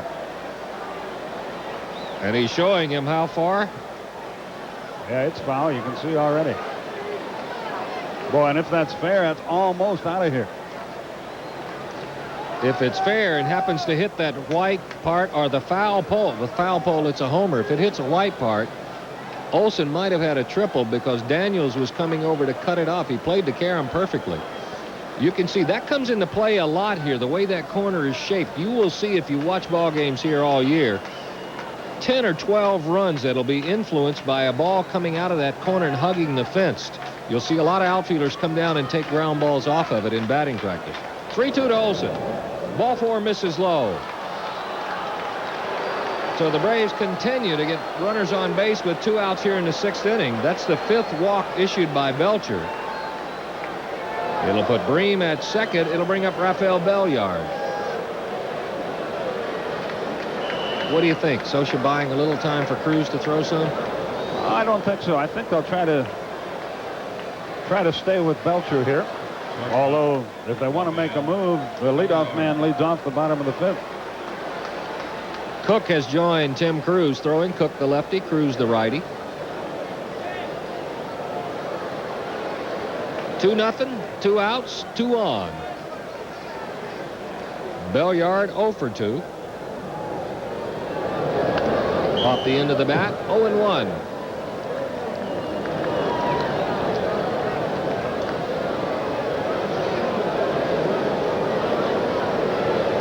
Rafael's done some of his best hitting in his last 3 or 4 weeks. He's 20 out of his last 69.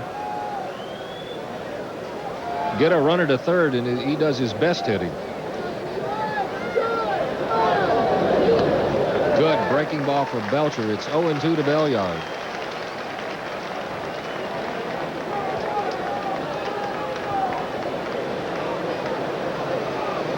No balls, 2 strikes, 2 outs.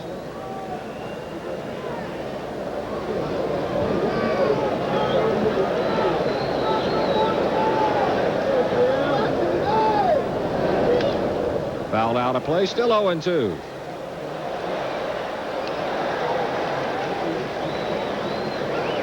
Belliard's good hitting is one of the reasons that you see him playing most of the time down the stretch.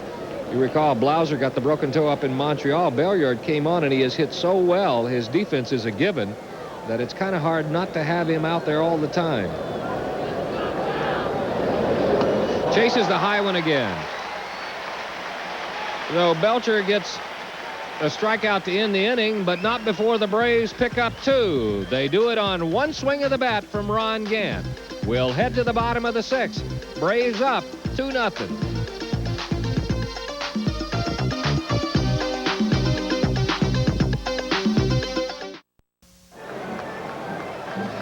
Steve Avery will take the mound in the 6th with 2 runs to play with. Braves lead it 2-0. Due up for the Dodgers, Butler, Sharperson, and Strawberry.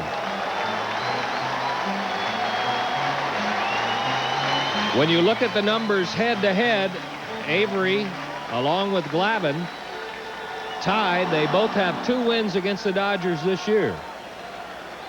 Avery's earned run average, the best, it's in the low 1s. He has done some dealing against the Dodger batters. Butler 1 for 2. He singled to lead off the game.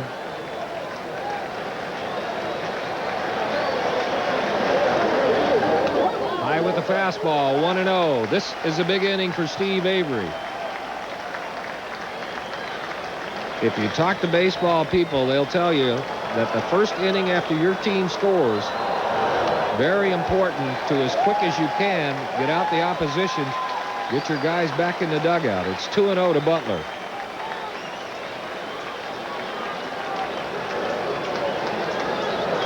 That's pitching. That's pitching, and it's clutch pitching when it's done against your #1 competitor, the one you're battling against in a pennant race. He needs a strike to Butler. He's got it, 2-1.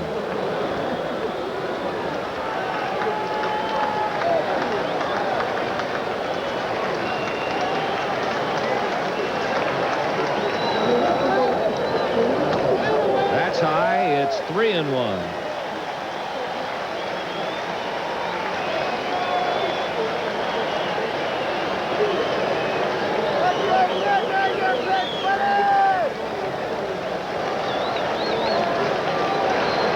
Butler a milestone yesterday. He picked up his 200th career double.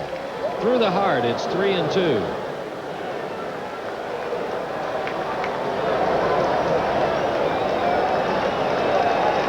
The walk leaders, he is at the top of the list. You can find his name there most of the time. 3 balls and 2 strikes. Butler just a hair under 300. He's hit very well against lefties. He's hit them at a 286 clip. On the ground, foul. It's still 3-2.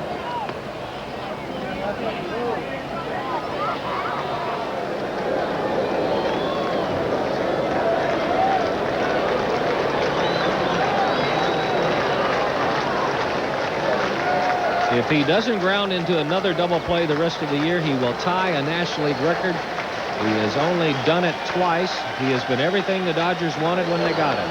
On the ground, and again it's foul. Still 3 balls and 2 strikes.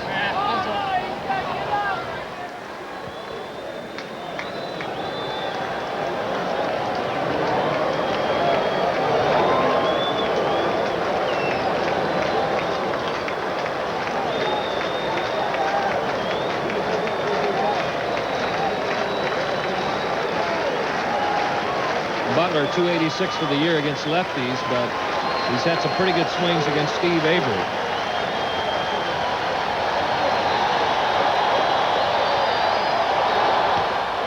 Chopper, tough play, Belliard gets by him.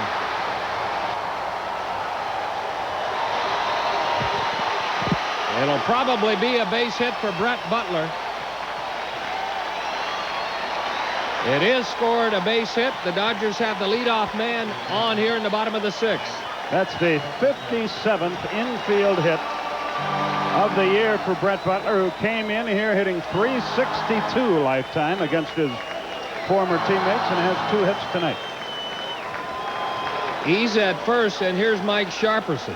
Sharperson, after Butler led off the game with a single, laid down a good bunt, sacrificed him to second. He's also flied to right. Changeup is there. It's 0-1 to Sharperson. How many 21-year-old kids could throw a changeup for a strike in that spot? Not very many. And not just for a strike, but a good pitch, tailing away from the right-hand hitter on the corner. How many 21-year-old kids could drive a car that accurately, let alone throw a baseball in a pennant race? You're right. Another changeup. This one is low. It's 1-1. When you put this whole year together, who's the ace of the Atlanta staff? Is it Glavine? Is it Avery? Is it Liebrandt? Second half, I guess it's been John Smoltz. And that's the kind of staff you have to have if you're going to win. Looper right side. Here comes Justice. The dive. Did he catch it? No. His throw to second a little bit late. Back-to-back singles have Dodgers at first and second.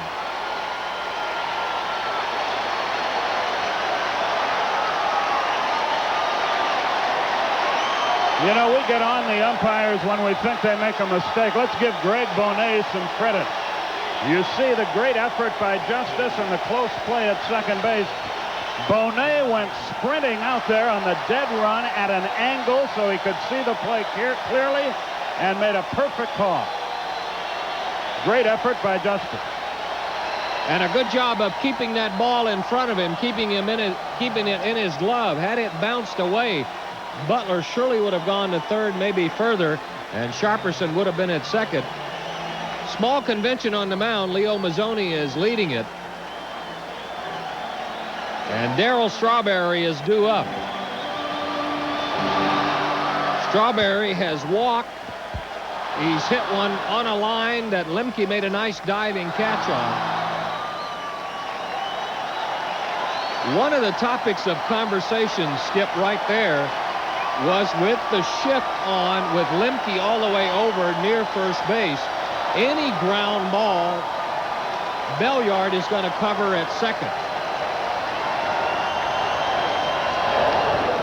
Good fastball from Avery. It's 0-1. You see the shift. So if the grounder is to Pendleton, he will still throw to second, but it'll be to Belliard instead of Lemke. In the first half, Strawberry hit .206 with runners in scoring position. Second half, .355.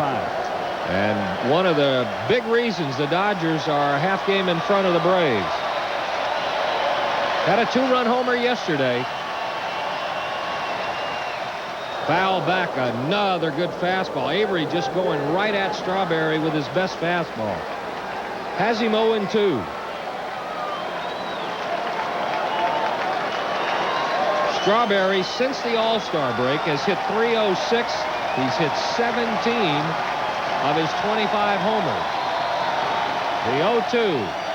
Instead, Avery will step off. Belliard has sneaked in behind Butler at second.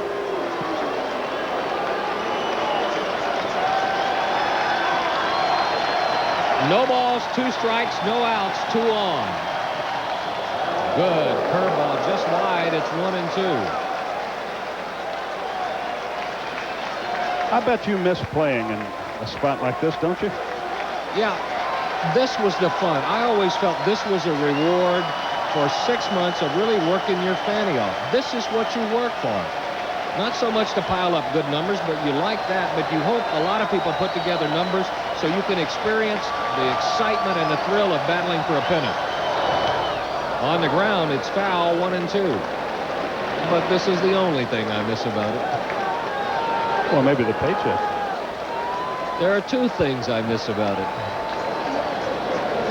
Now there's an economics teacher down in Pensacola, feels a lot better about it. A ball and 2 strikes to Strawberry.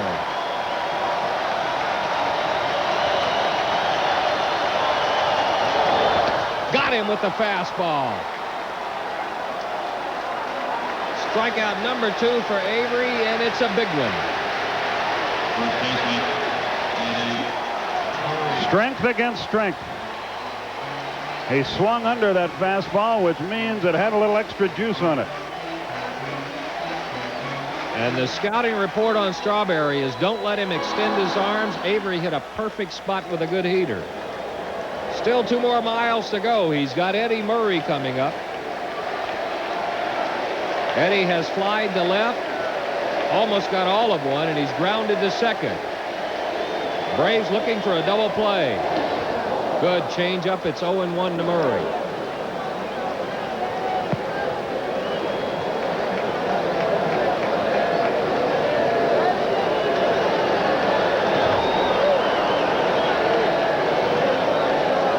Butler at second. Sharperson at first. This changeup misses wide. It's 1-1. Murray hitting .260. The last year of a contract, and has expressed some concern that nothing has been done to address it. As a matter of fact, the Dodgers have 9 or 10 free agents. General Manager Fred Clare says it'll stay that way till the end of the year. Fastball inside. It's 2-1. The Dodgers are vulnerable, of course, to left-hand pitching, and Murray, a much better hitter from the other side than he is as a right-hand hitter. He is grounded into 16 double plays. Braves would like to make it 17. Another good changeup. It's even. 2 balls and 2 strikes.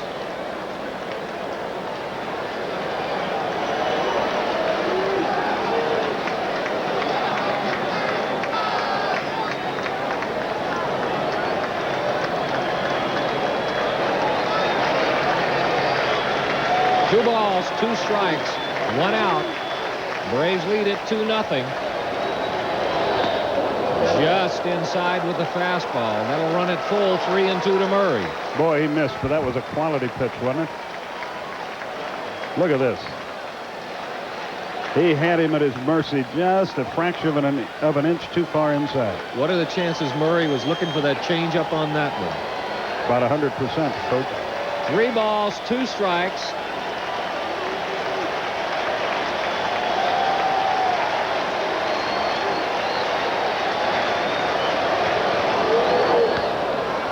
Right side. Olsen is there. Bream is there. Bream wants it. He's got it. Another big out for Avery. 2 gone, and he needs 1 more. He's got a tough hitter in Cal Daniels.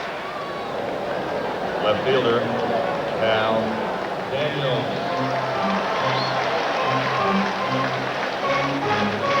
Daniels, many refer to him as a hitting machine. He's hitting .256 for the year. But against lefty, 8 points better. He's hitting .264 with 6 homers against left-handed hitters. 0 for 2 tonight against Avery. And he's doing this on 2 knees that are just awful. It's amazing he can play at all. Avery is just missing when he does miss. Ball 1 outside.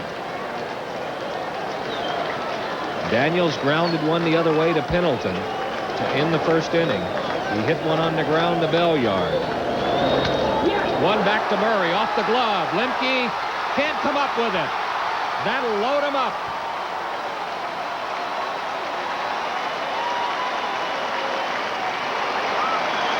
They'll score that an infield single. Load him up with 2 outs for 1 Samuel. Avery upset with himself that he doesn't make the play, but the ball was really hit. It looked like it got him off his wrist. Lemke might have made the play, but the ball eluded him. I don't know that he could have thrown him out anyway. That ball was really spinning by the time it got to Lemke. So they're loaded, as Don said, for Senor Samuel. And Avery needs 1 more out still. Samuel 0 for 2. He's flied to center. He's grounded to third. That hit the 5th one for the Dodgers. All 5 have been singles.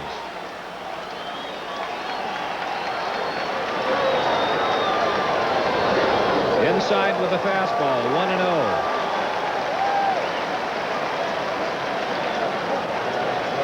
Samuel hitting right at .270, but he has hit better against right-handed pitching. He's only hitting .240 against lefties. Good changeup. And I can't help but think of the question you asked earlier. How many guys, 21, have the poise and the confidence to throw that pitch? This is a much tougher spot than the one I was talking about. Hitless this year against Avery. Right on by him with the fastball. It's 1-2. Avery needs one strike to get out of the jam. Strike with a changeup. Strike with a fastball. What now, analyst? Turned play-by-play man. He has two options. If he throws the changeup, he'd like to have it out of the strike zone. If he throws the fastball, he'd like to have it about cap bill high to see if he can get him to chase it. I would guess he'll go with the high fastball. Went with a changeup. The fly ball to right to Justice. And the 21-year-old does it again. He pitches out of a bases-loaded two-out jam.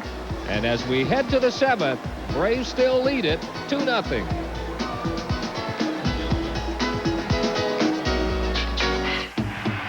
The NFL on TNT Sunday night. The Dallas Cowboys, the Phoenix Cardinals, fighting for respect in one of the toughest divisions in football. The Cowboys, the Cardinals, Sunday night at 8 Eastern.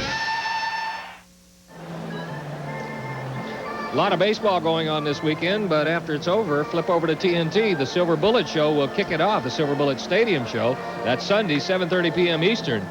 The game is the Cowboys against the Phoenix Cardinals, and if you really want to hear a talented duo do football, tune in Skip Caray and Pat Hayden. That's on TNT on Sunday. It's going to be a good game, but I don't want to go. And speaking of Pat Hayden, his partner, Skip Caray, is here. He'll take you the rest of the way. Go get him, Skip. Okay, Don, thanks. Steve Avery will lead it off. Avery singled in the 5th. 2-0 Atlanta. A 2-run home run by Ron Gant an inning ago. Avery, a .250 hitter on the year.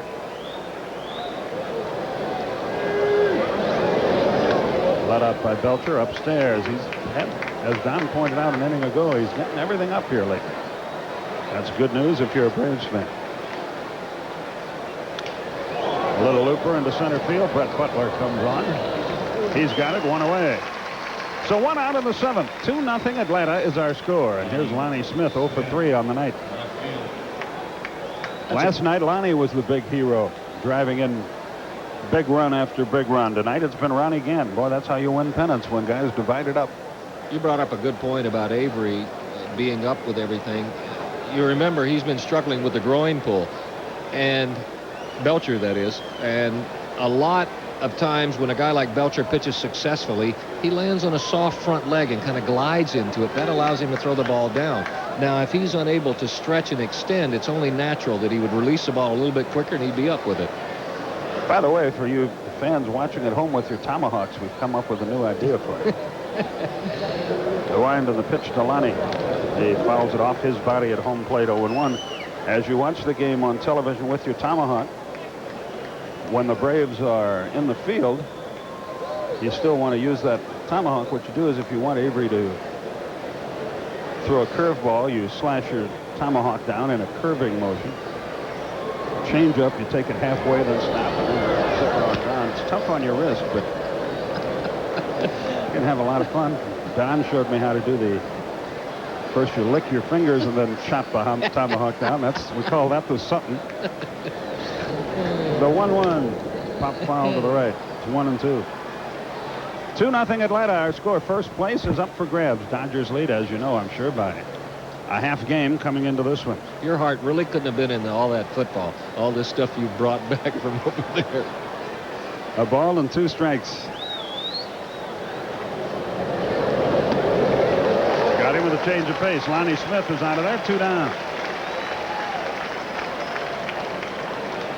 Strikeout number 5 for Tim Belcher.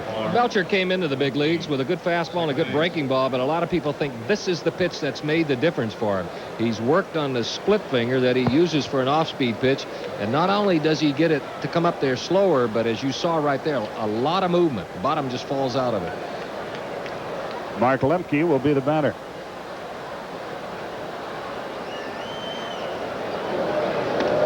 A strike. It's 0-1.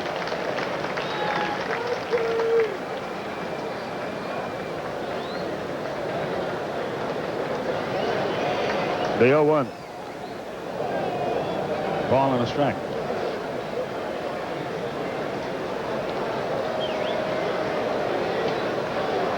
A ball and a strike is the count.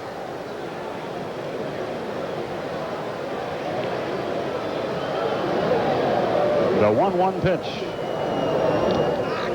Downstairs, 2-1. Lemke hitting .233 for the year. He's a tough little guy. Fine defensive second baseman. I don't know about the beard. He didn't ask me. So.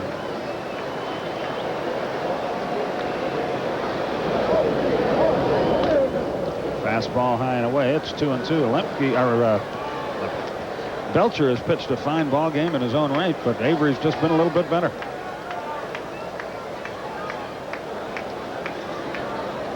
Three and one to the little guy.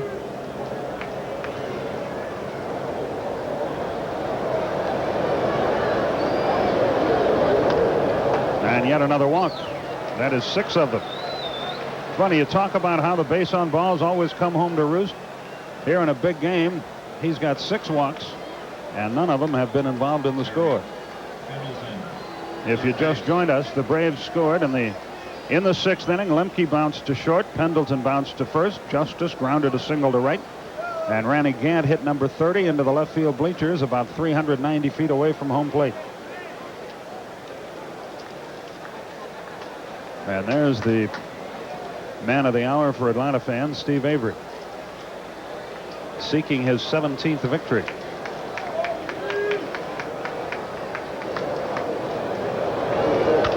Pendleton lines it down the left field line. That's trouble if it's fair. Into the corner. It rattles around out there. They're going to send him. Here's the relay. Throw to the plate. It's 3-0 and a double for Pendleton.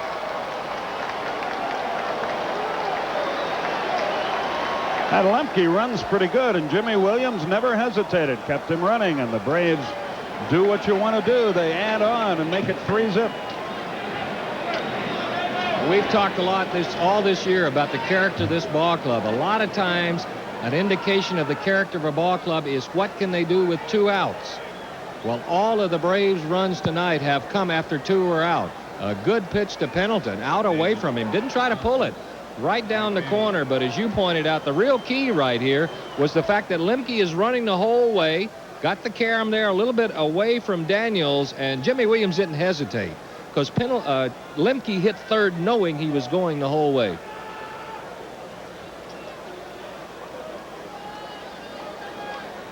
David Justice will be the batter, and now Mike Scioscia to the mound, and this time I do think he's trying to buy time. They've just gotten a righty and lefty up in their bullpen. And if it stands true to form, as soon as Scioscia and the umpire get to home plate, somebody will pop out of the dugout, and that's when the change normally is made. Maybe not this time.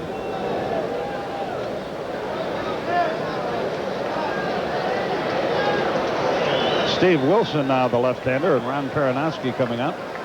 And that's Cruz, I think the right-hander down there. Yes, it is. And Peronowski taking as much time as the law will allow, which would tend to indicate. Both times the Braves have scored in this game, it came with 2 out and nobody on base.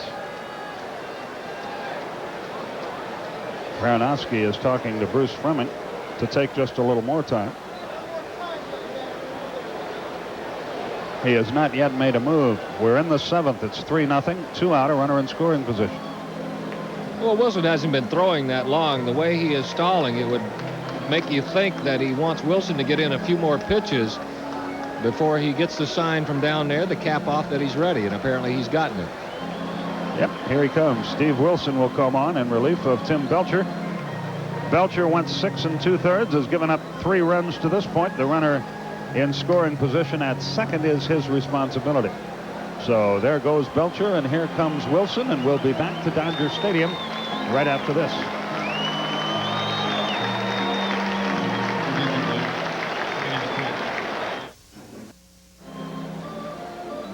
Steve Wilson comes out of the Cubs organization, has inherited 13 runners since going to the Dodgers. None of them have scored. He came over here on September 4th, has saved 2 games on this homestand. Right-handed pitcher Jeff Harstock was assigned to Iowa in the Cubs organization in exchange for Wilson. So he's been a big help. Well, I just said none of those walks had come home to roost. One just did for Tim Belcher. He went 6 2/3 innings, allowed 4 hits to this point, 3 runs, struck out 5, walked 6 through 1 home run ball. That one to Gant. So Wilson takes his warm-up tosses, and we're about ready to go. 3-4-0 for the Braves, 0-5-2 for the Dodgers.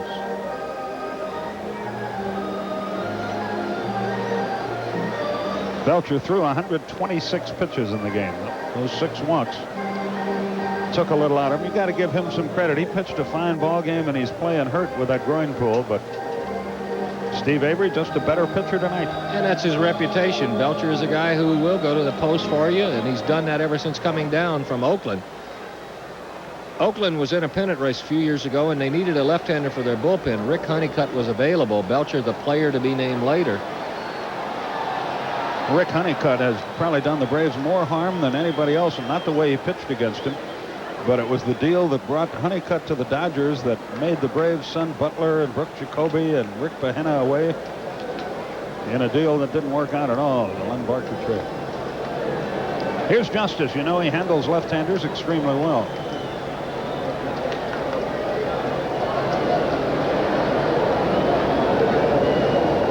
Curveball, what a cut he had, but he fouled it off. 0-1.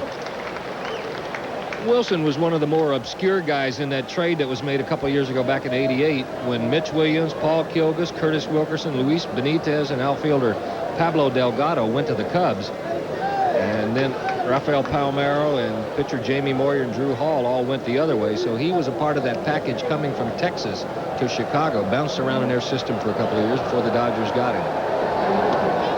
Fastball a little low. It's 1-1.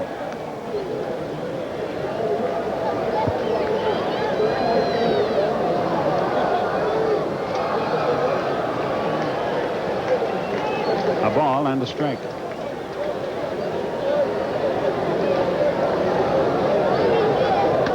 Upstairs, it's 2-1. There are 2 out here. Pendleton runs at second. He just drove in his 78th run of the year.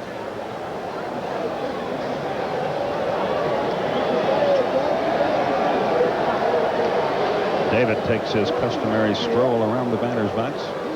He's up to about 24 miles on the year now. He'd be over 30 except he missed all that time. The 2-1. Good pitch. Breaking ball on the corner. It's 2 balls, 2 strikes. Don Sutton, Skip Caray with you from a jam-packed Dodger Stadium. And they're not leaving early tonight, at least not yet. But you know, they haven't been a factor in this ball game like the Braves fans have been in Atlanta. Only once have they been vocal. That was in the 6th inning when the Dodgers loaded the bases, but the 3 runs on the board have kind of taken them out of play. The 2-2 pitch, here it is. Into the dirt, full count, 3-2. The hero of the night offensively, Ronnie Gant, would be next. Glenn Diamond, our producer tonight. Roy Alfers, our director. Our TD, Steve Feinberg. Associate director, Laurie Brooks. Hal Galima, Patrick Carroll in graphics. Our engineer in charge, Sam Gall. Downstairs, he walked in. The 7th walk by Dodger pitchers. And here's Gant. There's a right-hander in the bullpen, and here comes Karanowski again. Special cameo appearances for us here out in Los Angeles by our associate director and talent coordinator, the Princess, Michelle Zarzaka, and one of our fine cameramen from TBS, Hal Kicklighter, out here as well, and will probably be flying over to Phoenix with me to do the football game. Maybe so, maybe no, but it's good to have them here nonetheless. So here comes Karanowski again, and they're going to go to Cruz out of their bullpen with runners at first and second. A run in, 2 out. It's 3-0 Atlanta, and back with more after this.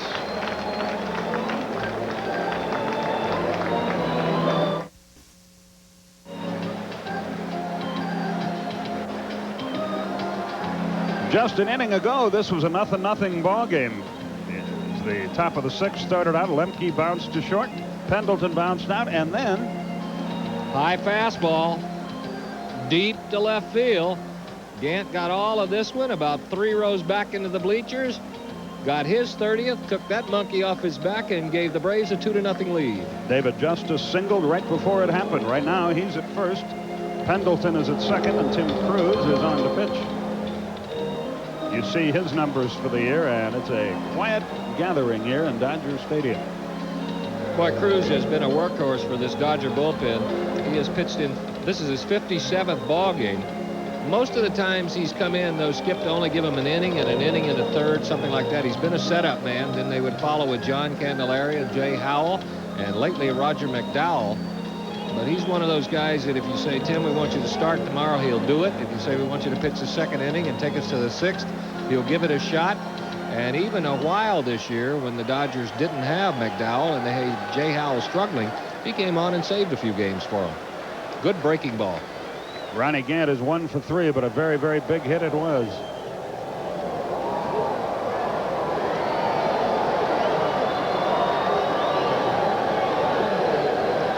Ronnie and I, don't you feel he and I are built similarly?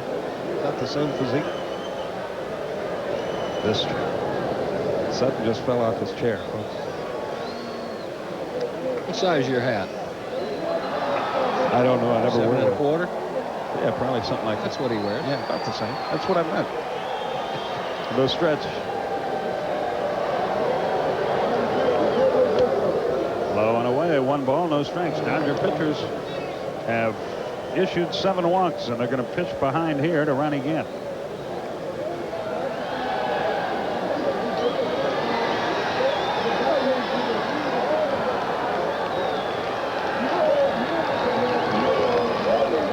Gant is 5 out of 15 in his career against Tim Cruz, so he's had good luck against it. More action down in the Dodger bullpen already. Looks like Jim Gott starting to throw down there. Oh, that's John Wetland, not Jim Gott. The 2-0 curveball, a good one. It's 2-1. 2 on, 2 out, 1 in, 3-0 Atlanta. Willie Mays, Bobby Bonds, and now Ronnie Gant have had 30 homers, stolen 30 bases in back-to-back seasons. Oh, what company to be keeping.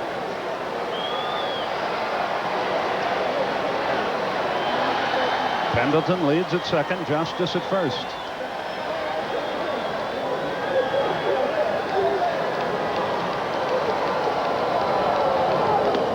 Good breaking ball again. 2 balls, 2 strikes. Is that a curve or is that a fork ball or a split finger? He throws a split finger. He's got a good curveball, but he uses that split finger sometimes against right-handers. He'll start it off outside and let it come back over and catch the corner. 2-2 the count. The runners edge away. They play Gant slightly toward left and, of course, very deep. They give him the left field line, which is a bit of a surprise. The pitch. Got it. Same pitch, same result. Inning is over, but the Braves pick up an insurance run. They do it on 1 hit. They leave 2 runners, and we go to the bottom half of the 7th inning. Atlanta 3, Los Angeles nothing. Feast your eyes on the TBS Ball Guys. The good guys. They call me Mr. Tibbs. The bad guys. We're gonna hold up that bank. We're gonna take it. The wise guys. I just woke up with a dead guy. The TBS Ball Guys. Well, there's a fan who has his priorities straight as we go to the 8th inning. Keith Mitchell will check in to play left field for Atlanta. And Gary Carter will pinch hit for Mike Scioscia. For the Dodgers, Steve Avery now with a 3-run lead. Don Sutton, Skip Caray with you from Dodger Stadium.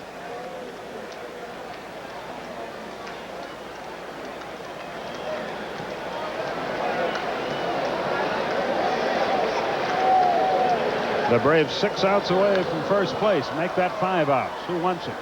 Mitchell in left center field calls for it. Gant is calling for it too, and he finally makes the catch. He called everybody off at the last moment.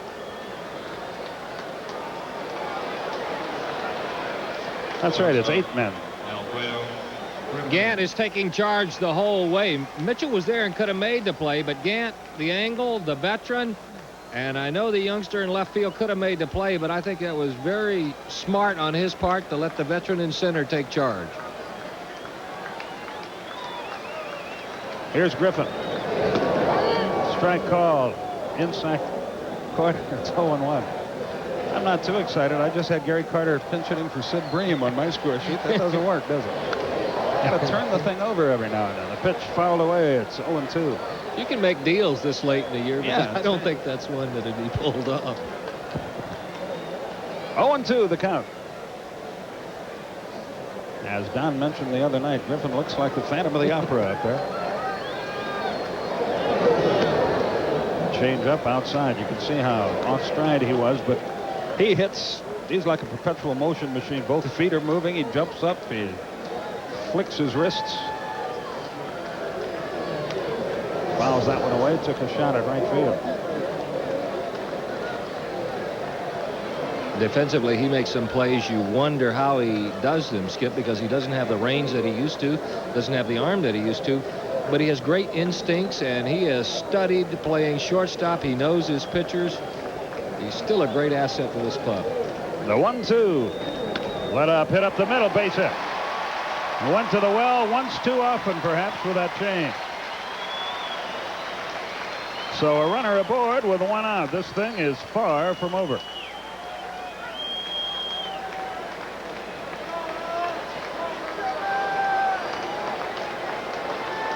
Your attention, please. For the Dodgers, batting for Cruz, 23, Eric Karros. Eric Karros is the pinch hitter here. He's a big first baseman that the Dodgers long-term are really high on. And he's one of the reasons, perhaps, that Eddie Murray and the Dodgers have not yet talked. I don't know if it'll be next year, but sometime soon, this guy is going to be a very important part of things for the Los Angeles team. The pitch to him up and in. 1 ball, no strikes. Well, he hit over 300 at AAA this year, threw in 33 doubles, 22 homers, and drove in over 100 runs out of the University of California at Los Angeles. So a former Bruin.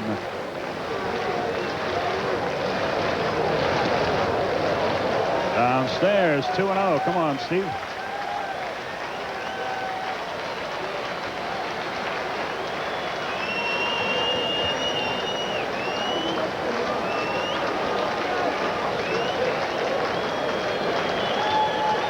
The 2-0 swung and missed. Boy, as you can see, he's got some power. He had pretty good cut. 2-1 the count.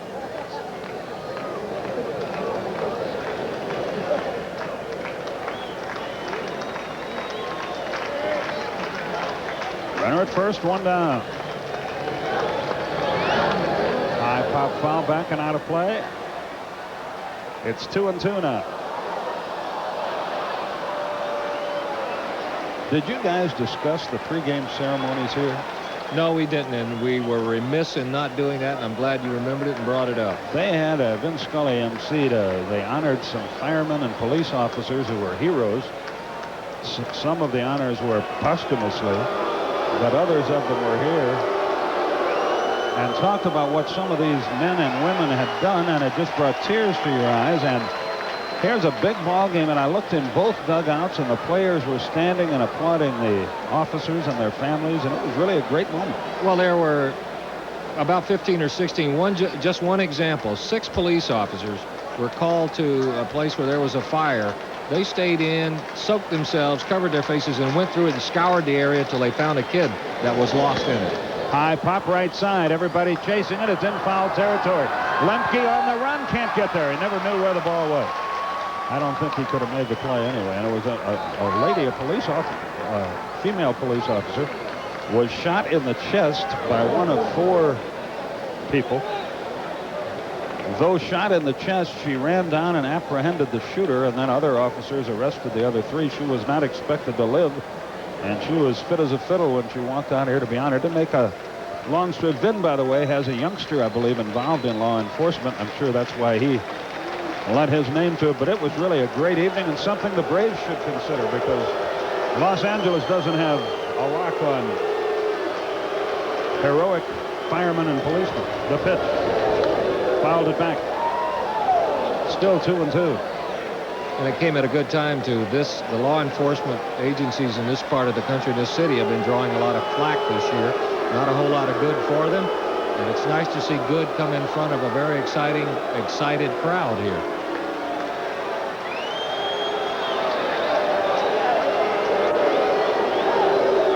The pitch downstairs, 3-2. A walk, of course, brings the tying run to the plate and also brings the top of the order up there. And the ever pesky Brett Butler.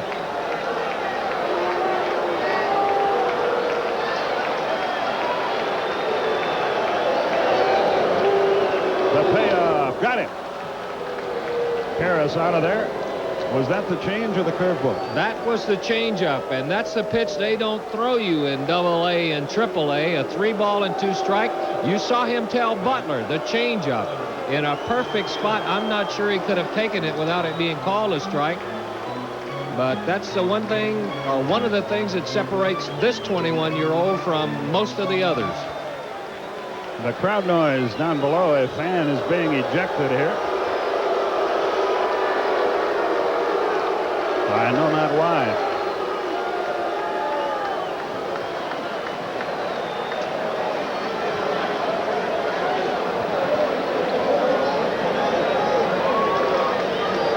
Runner at first, 2 down. Butler has a couple of hits in 3 at-bats. Looped into left field. Mitchell is there, and the inning is over. Nothing to this game. 1 hit, no runs, no errors, 1 left. We move on to the 8th inning. 3-0 Atlanta.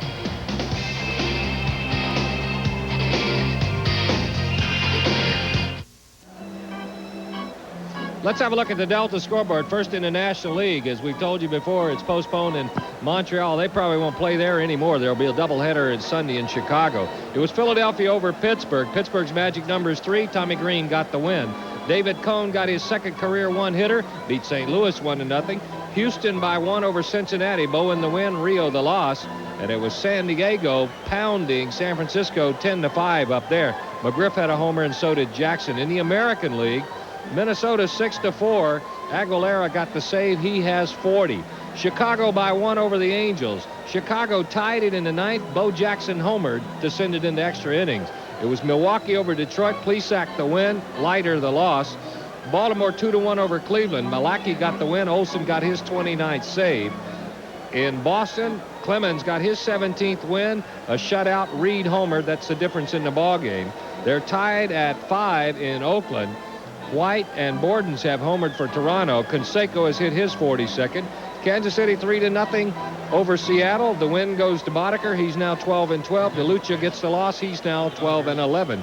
For complete scores and highlights, be sure to stay tuned to CNN Sports Late Night, 11:30 Pacific. Bob Lorenz and Tom Steiner will bring it all to you. Gary Carter stays in the game to do the catching, and John Wetland is on to pitch. He's 1-0 since rejoining the Dodgers. This is his 5th appearance. And as you see, he's gone 6 2/3 innings. There was a time this fella was really sort of their answer to Pete Smith. They thought he was going to step in and become one of their starters and become a real quality pitcher, and it never has happened. Well, he was drafted in that minor league draft that you can do at the winter meetings by Detroit. And he came back, and the Dodgers were glad. Great stuff, Skip. And like a lot of pitchers, he has great stuff. He hasn't been able to harness it and put it in the strike zone. He is a very intense, competitive young man. He does everything flat out. And he throws a good live fast strike to Sid Bream, leading off the Atlanta 8th inning. 3-0. Braves on top in the bottom half of the inning. Looking ahead at Sharperson, Strawberry, and Murray, the heart of the order for the Dodgers. The Braves bullpen has not stirred all night long. It's even here, a ball and a strike. Don't forget, Charlie Lee Brandt, Orel Hershiser were with you a half hour earlier tomorrow night.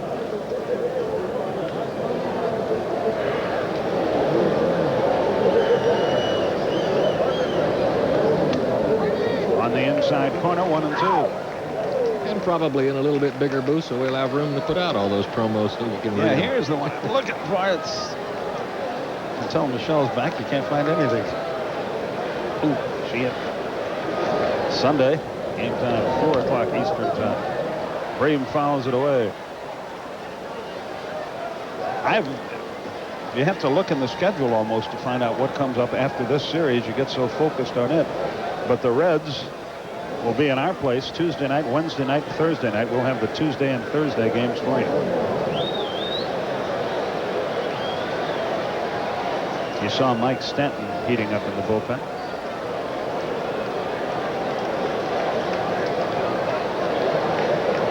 3-4-0 for the Braves. 0-6-2 for the Dodgers. Bruce Fleming calls time now. Breen wants to step out. He and Carter talk things over. That one-game difference in the totals played gets wiped out on Thursday. While Cincinnati's in Atlanta, the Dodgers go south to San Diego to play Tuesday and Wednesday. 2-2 the count here.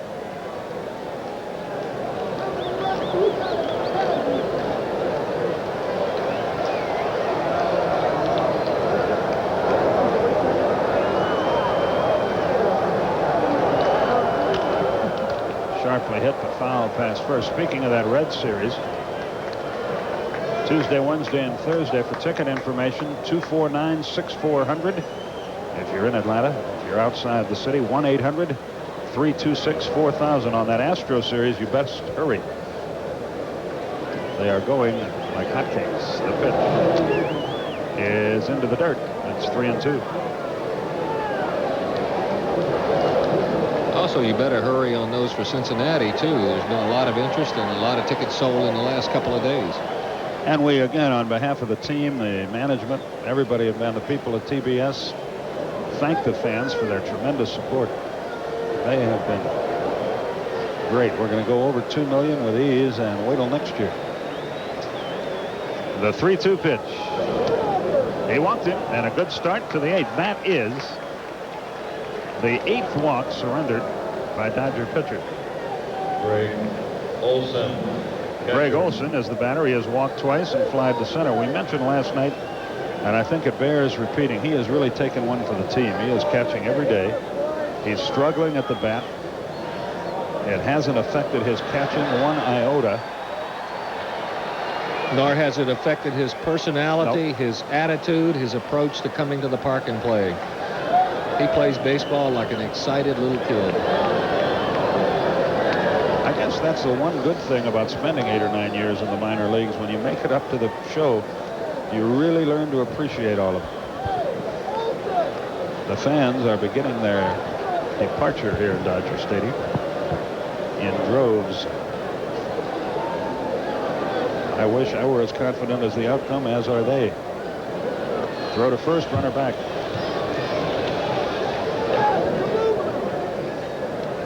Bye-bye, y'all.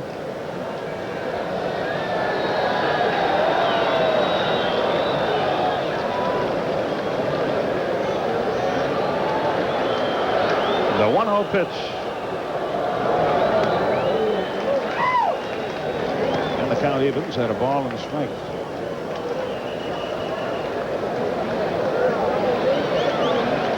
Well, anyway, the punchline is, does anybody have a match? We're not going to tell you the rest of the joke. It's really funny, though.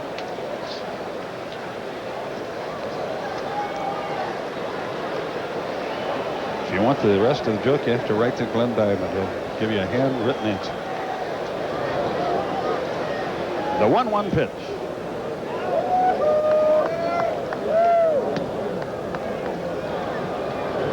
That's the other thing we're going to do next year, Don. I don't know if you were at the production meeting, but so many. No, that was in Phoenix. We missed that. So many folks, want us to wish happy birthday to folks and say hi to folks, and we try to do what we can, but it just gets out of control. We're going to have that first the pitch. Low and outside. It's 3-1. We need better organization on that because our travel schedule is so hectic, of course, with Pete doing basketball and me doing football. So Glenn is going to handle all that for us, too.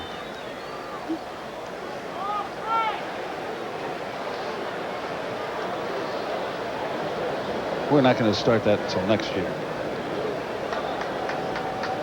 3 balls, 1 strike. The pitch. Didn't mean to.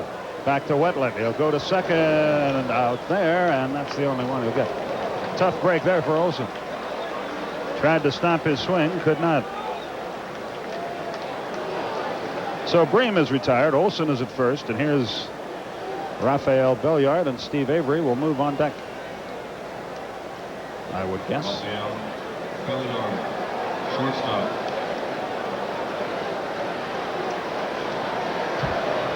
Belliard takes a look at his third base coach, Jimmy Williams. Why are you laughing? Because I've seen world-renowned terrorists who can't stir up as much trouble as you can. Just trying to make things run more smoothly. The compound things being said in our headset are not take two. Go to the pitcher. You know that, don't you? I can't hear anything. The stretch, the pitch. Been married as long as often as I have. You've learned to tune things out. Which is the key? I think the longevity, probably. 0-1 is the count. Runner at first, one out. He didn't get it. 0-2.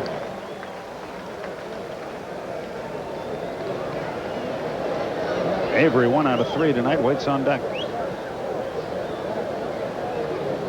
Steve has thrown 105 pitches through the first 8 innings of this game, so he should have plenty left.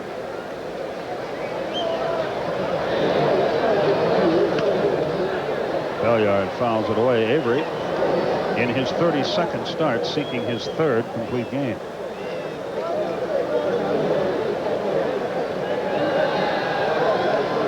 With you 10 o'clock Eastern tomorrow, 4 o'clock Sunday, 7:35 Tuesday at home against the Reds, and Sports South will have the Wednesday game at 7:30. We'll be back at 7:35 on Thursday. The 0-2 struck him out with a breaking ball. Wetland records his first strikeout. Steve Avery, pitcher. Skip, there's an example of what you were talking about earlier, what the Dodgers thought they were going to see out of Wetland. They may have typecast him wrong, though. When he first came up, they tried to make a starter out of him.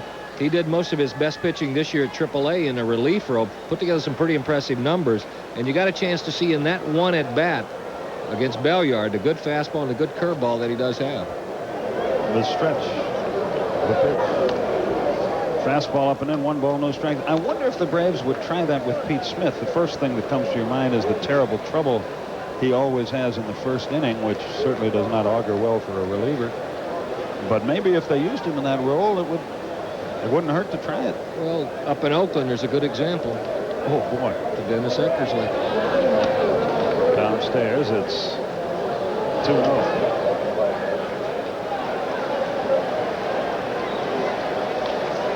Mitchell waits to hit next.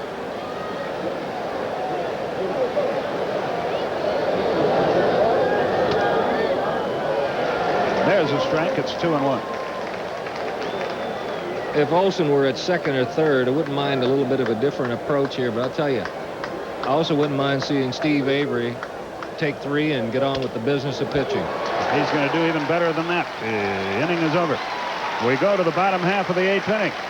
Still a 3-0 Atlanta lead.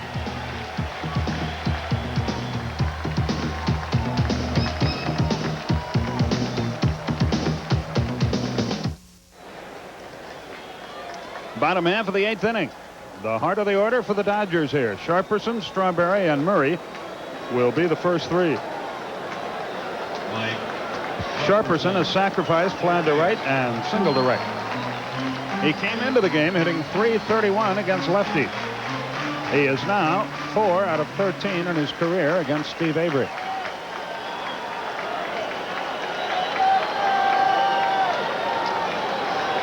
Sharperson, Strawberry, and Murray, the first 3.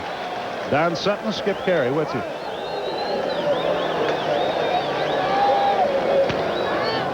Strike called outside corner, 0-1.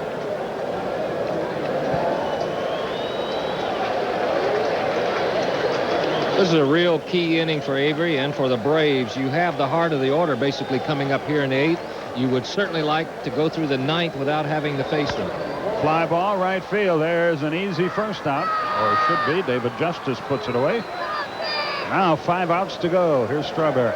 And this is the time you want to see him hit. 3-run lead and nobody on base. You got it. And have you noticed how often, and this is a real advantage as you look at Clancy, the righty, and Stanton, the lefty, a real advantage for the Braves, because how often do you see it in a big ball game, in a close ball game, bottom of the ninth, when they're at home, you have to look at their big guns. That will not be the case tonight. Beauty right in there, 0-1. Strawberry has walked, lined hard to second, and struck out on a fastball. The biggest out of the night, the best pitching that Avery's done was Strawberry with runners on first and second back in the 6th inning when he just threw the fastball right by him. That was some clutch pitching and some gutsy pitching from Avery. And now he's got him 0-2. Got to say this for Strawberry. Everybody talked about his born-again Christianity, was lousing him up and all that stuff, and he's answered that in the second half of the season. Fouled away again. I don't know where people get the idea that by being a Christian you have to be a wimp, but it's obviously not the case. Or being religious in any way. The 0-2 pitch. A foul back again. Hopefully it would make a person more aware of the responsibility that goes with the gifts they've been given. And I think he has handled it thusly. The 0-2. Curve hit hard, but the shift pays off. Look at that. Perfectly done. Right at him. That's a 6-3 to the right side of the infield, 2 away. Here's Eddie Murray. First base. Well, he certainly hasn't moved into the Ted Williams category yet, but how many times must Ted Williams have seen this? Hit a ball on the button, right over the back, headed to center field, and you look up and a shortstop is standing there. Another big out for Avery and the Braves. 2 out, nobody aboard. The Braves now 4 outs away from reclaiming first by 1/2 game.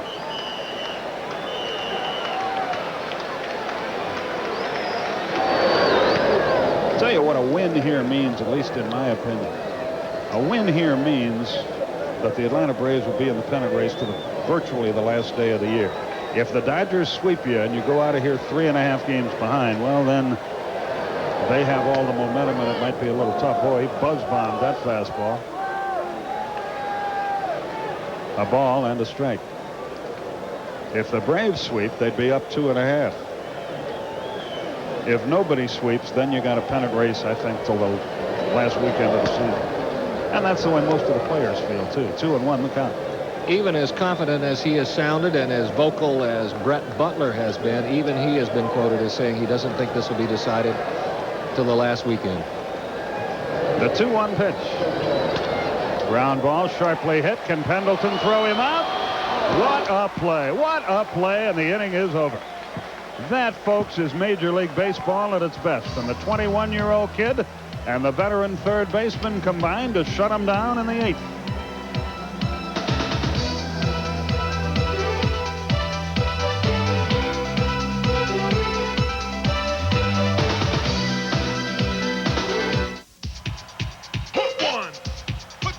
If you want action, turn to CNN Sunday mornings at 11:30. If you want to see it first and get a whole new perspective to the day's pro football action, then turn on NFL Preview with Vince Cellini and Buddy Ryan in his first year as guest analyst. The same outspoken man on the field will provide the provocative insight only this coach can give on NFL Preview. Sunday mornings at 11:30 Eastern on CNN. We go to the 9th inning here. A little insurance couldn't hurt. Boy, they are pouring out of here, Don, and that takes the crowd out of the game in more ways than one. That's exactly right, and I think that's a real plus for the Braves. It has been said, and you mentioned it earlier, it's a topic of conversation. Not only are the Braves a lot talked about, but the Braves fans and how big a factor they were last weekend. Amazing how a couple of runs and a blast by Gant changes the whole tone here. Keith Mitchell leads it off for Atlanta. He bats for the first time. He entered the game an inning ago defensively for Lonnie Smith. Wetland throws a strike. It's 0-1. A lot of Braves fans still here celebrating, however. But it's not time to celebrate yet. By the way, it took Avery only 11 pitches to dispose of the Dodger order in the 8th inning. 0-2 is the count. Boy, this guy looks terrific right now. There's never been any doubt about his stuff, never any question about it. His ability to throw it in the neighborhood of the strike zone has always been the question. And the 0-2 pitch. Low and away, a ball and 2 strikes.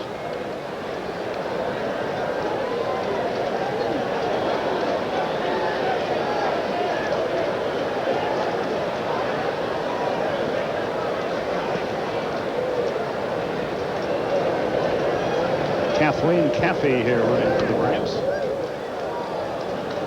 Huntsville, Texas.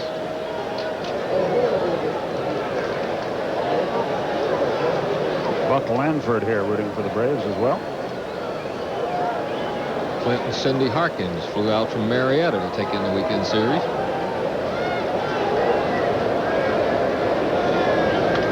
Fouled away. Count stays the same. We do our best with all these messages, folks, but we just can't get them all. There's got to be too many of them again. Eric Keys is here from Pennsylvania rooting for Atlanta.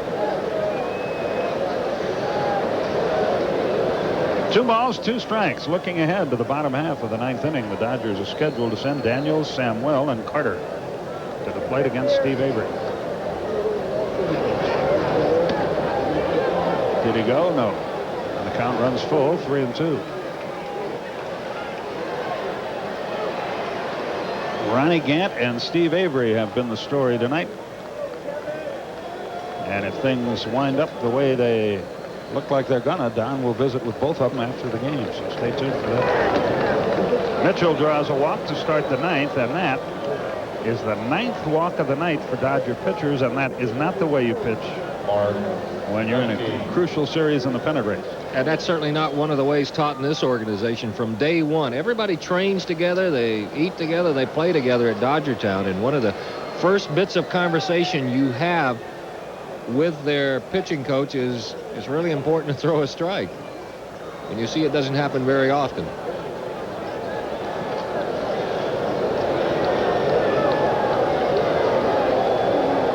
The pitch.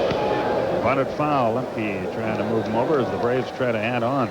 Last time the Dodgers staff has walked as many as 9 men in a game was June 28th against us. 0-1 the count to Lemke, who tonight has walked and scored, bounced out twice, and flied to right. The guy giving the signs there, that's Joey Amalfitano. He is in charge of the defensive arrangement, the way they make their plays to defense the bunt, and he's sending out a sign to Gary Carter. All the way to the backstop. Wild pitch sends the runner to second. I assume they'll call it a wild pitch. I certainly would. So now Lemke will be able to hack away or bunt and move the runner to third. Wants it inside, got it in there, but right at Lemke's kneecap. Carter really no chance to get that. Another break for the Braves. And there's something about the 4th run in a ball game, the 4th run difference, Skip, that always seems to be so big. It's more than just, it's almost like it's more than just adding 1 to 3. So if the Braves could pick this up, it'd be a little bit bigger comfort level with the Dodgers batting the bottom of the 9th. I've always felt it was that 5th run where one swing of the bat could never tie you up. The grand slam. Yeah. So let's get to here is the bottom line. A ball and a strike.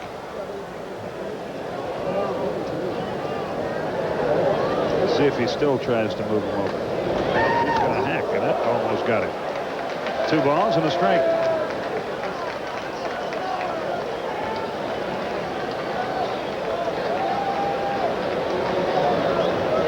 I just glanced at my watch. This was a 3-hour ball game. I was thinking it was about an hour and 45 minutes. You get so juiced up.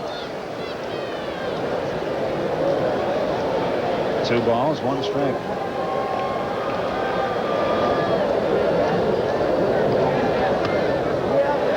Hadn't swung at that, and it's even now 2-2. Well, that takes away any possibility of the bunt.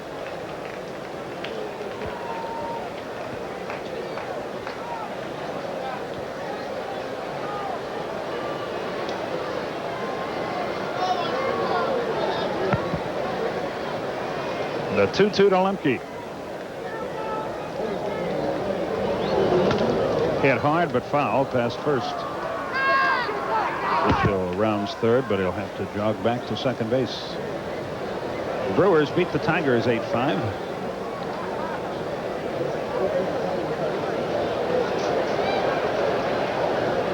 We'll have all the other baseball for you at the conclusion of this game.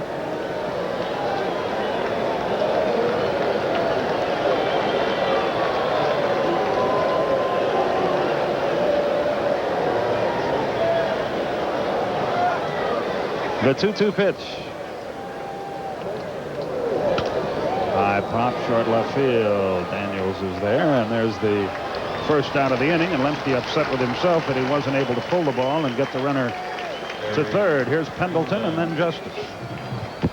Don heads for the field to hopefully interview some heroes in the post-game deal. See, it's a normal place, Don. It's a normal time. There's a runner at second, one out, and Pendleton the batter.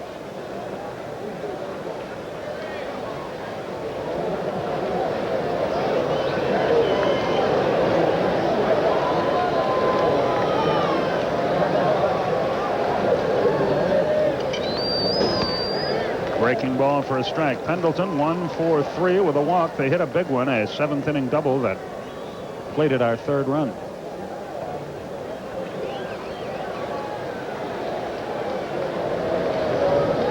Keith Mitchell edges away at second base.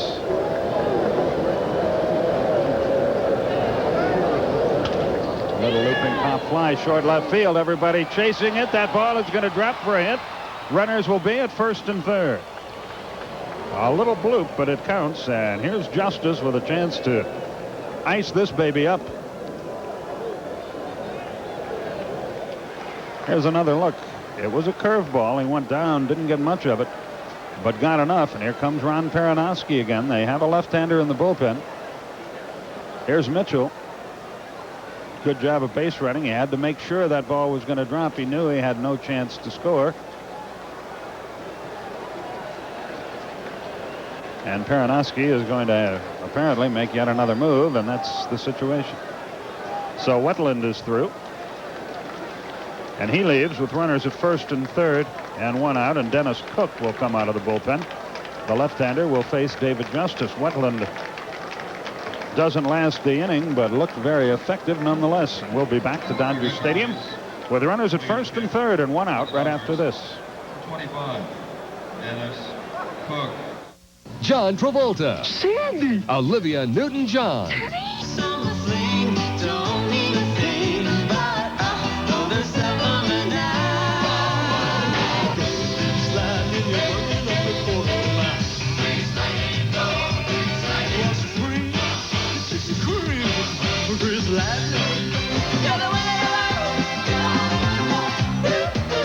Grease, Sunday morning at 10:35 Eastern on TBS.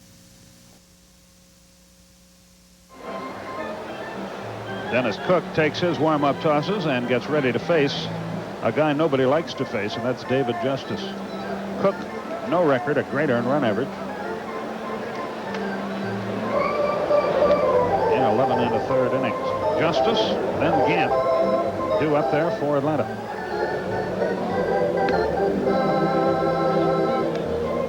Nothing is our score.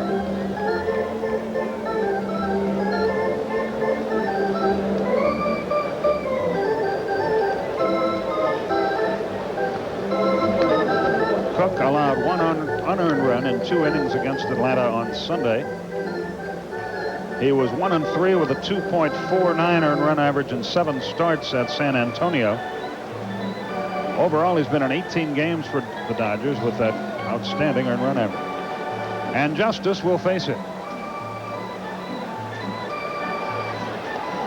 Justice 1 out of 3 in his career against Cook. And then Ronnie Gant follows. He's 2 out of 9 in his career against Cook.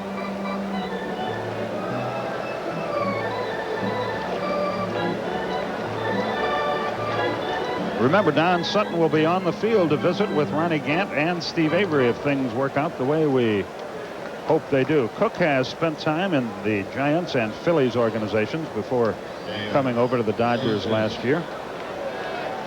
They obtained him from Philadelphia for a catcher named Darren Fletcher a year ago on September 13th of 1990. He's out of Lamarck, Texas. First and third, one out. It's 3-0, and the Braves try to add some more. Half the folks who were here, and there were a total of 51,067 paid, have already hit the freeways. Throw to first, they had him picked off, and they got him. Boy, that hurt. Pendleton is going to argue about a balk move, but he was picked up.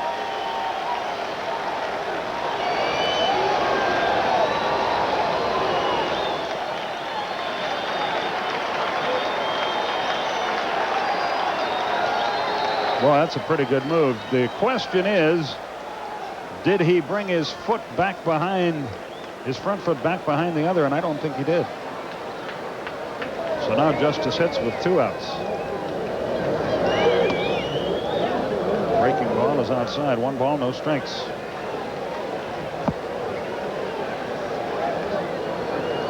David tonight has reached on an air, popped to third, singled and scored. Then he has walked. So he's 1 for 3. Mitchell with an insurance run at third, but 2 are out.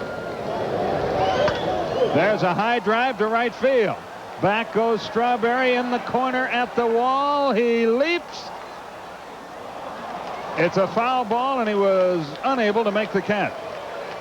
Boy, a lot of things to look at there. The foul pole, the fans, and Strawberry. And the ball was just foul, and he banged up a leg. Let's look at it again. He had a long way to go. You see him check the wall. Right there, he'll breeze into foul territory. Boy, that didn't miss the foul pole by more than an inch. Look at it again.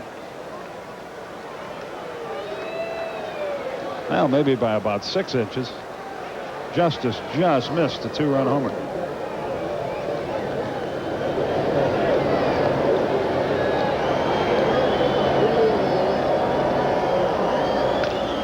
Ground ball bounced foul past Pat Corrales.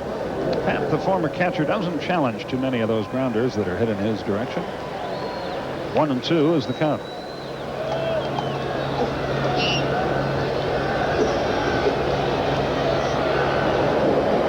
Pat's managed in the major leagues with the Indians, with the Phillies. A ball and 2 strikes. Jimmy Williams, a major league manager with Toronto, replacing Bobby Cox over there. Ground ball towards short. Griffin fields and throws, and the inning is over. So the Braves threaten but fail to score in the 9th. 1 hit, no runs, no errors, 1 left. We go to the bottom half. Braves need 3 more outs. They lead it 3-0.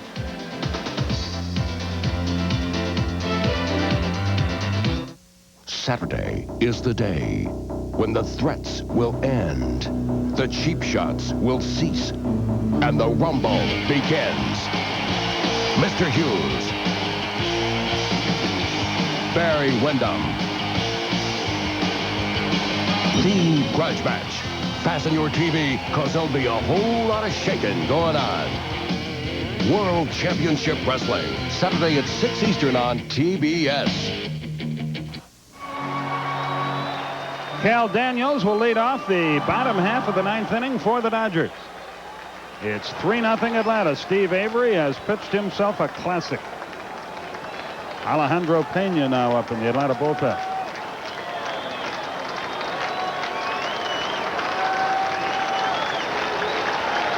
Daniels tonight, 1 for 3. Avery deals right through there, 0-1. He has been like a pitching machine tonight.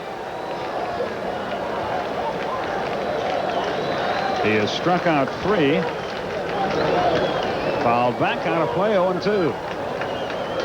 He has walked 1. And that was way back in the 1st inning.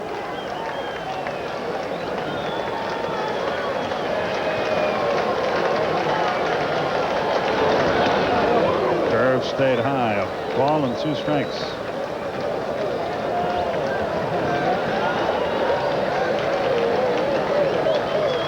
Fastball. He fought it off, and that's all he did. That ball was by him, but Cal got enough of it to foul it back.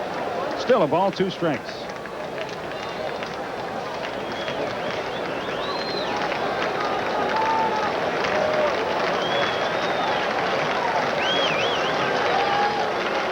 Daniels steps out of the batter's box for a moment.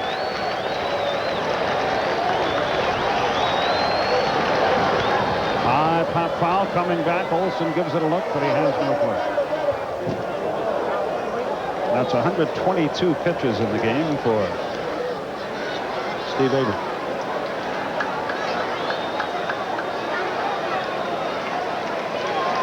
Phenia is ready if needed in the bullpen. This 21-year-old kid has just been in complete control again. He has never lost to the Dodgers. Got him. Breaking ball. Strikeout number 4.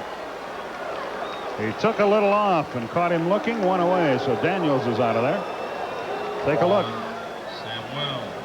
It froze him. In fact, he hung it, to be quite honest with you. He hung it high and inside, but the difference in speed had Daniels fooled, one away.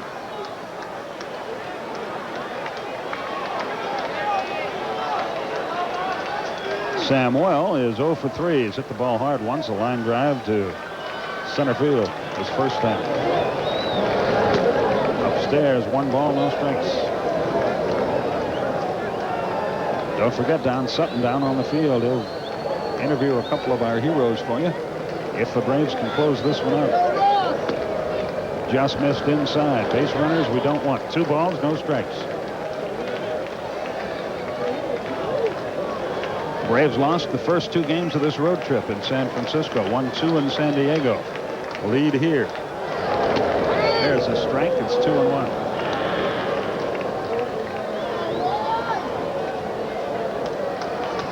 Two balls, 1 strike. Fouled away. He's battled back to even the count at 2-2.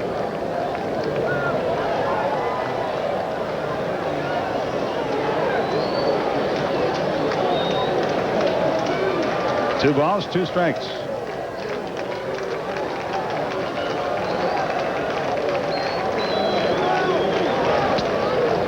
Fastball high and inside. 3-2 now.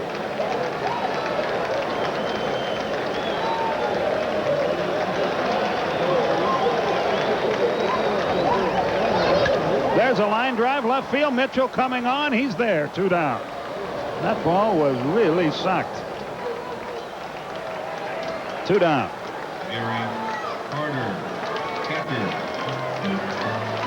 And Gary Carter is the batter. The last hope for the Dodgers.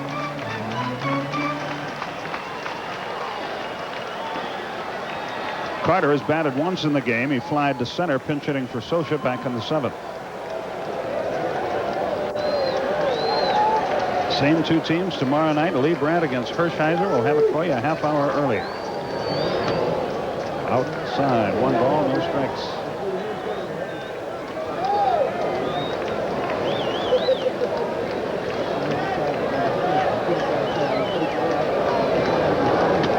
That's in there. It's 1-1. He has made a living with that change of pace tonight.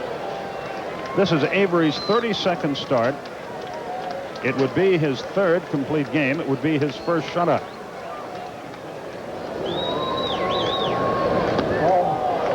Change of pace again.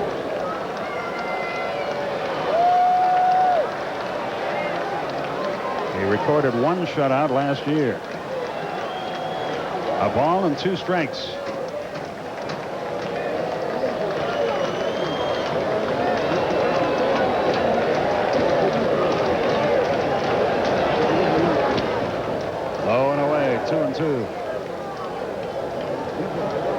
The Braves at home are 27-8 since the break, 18-15 on the road.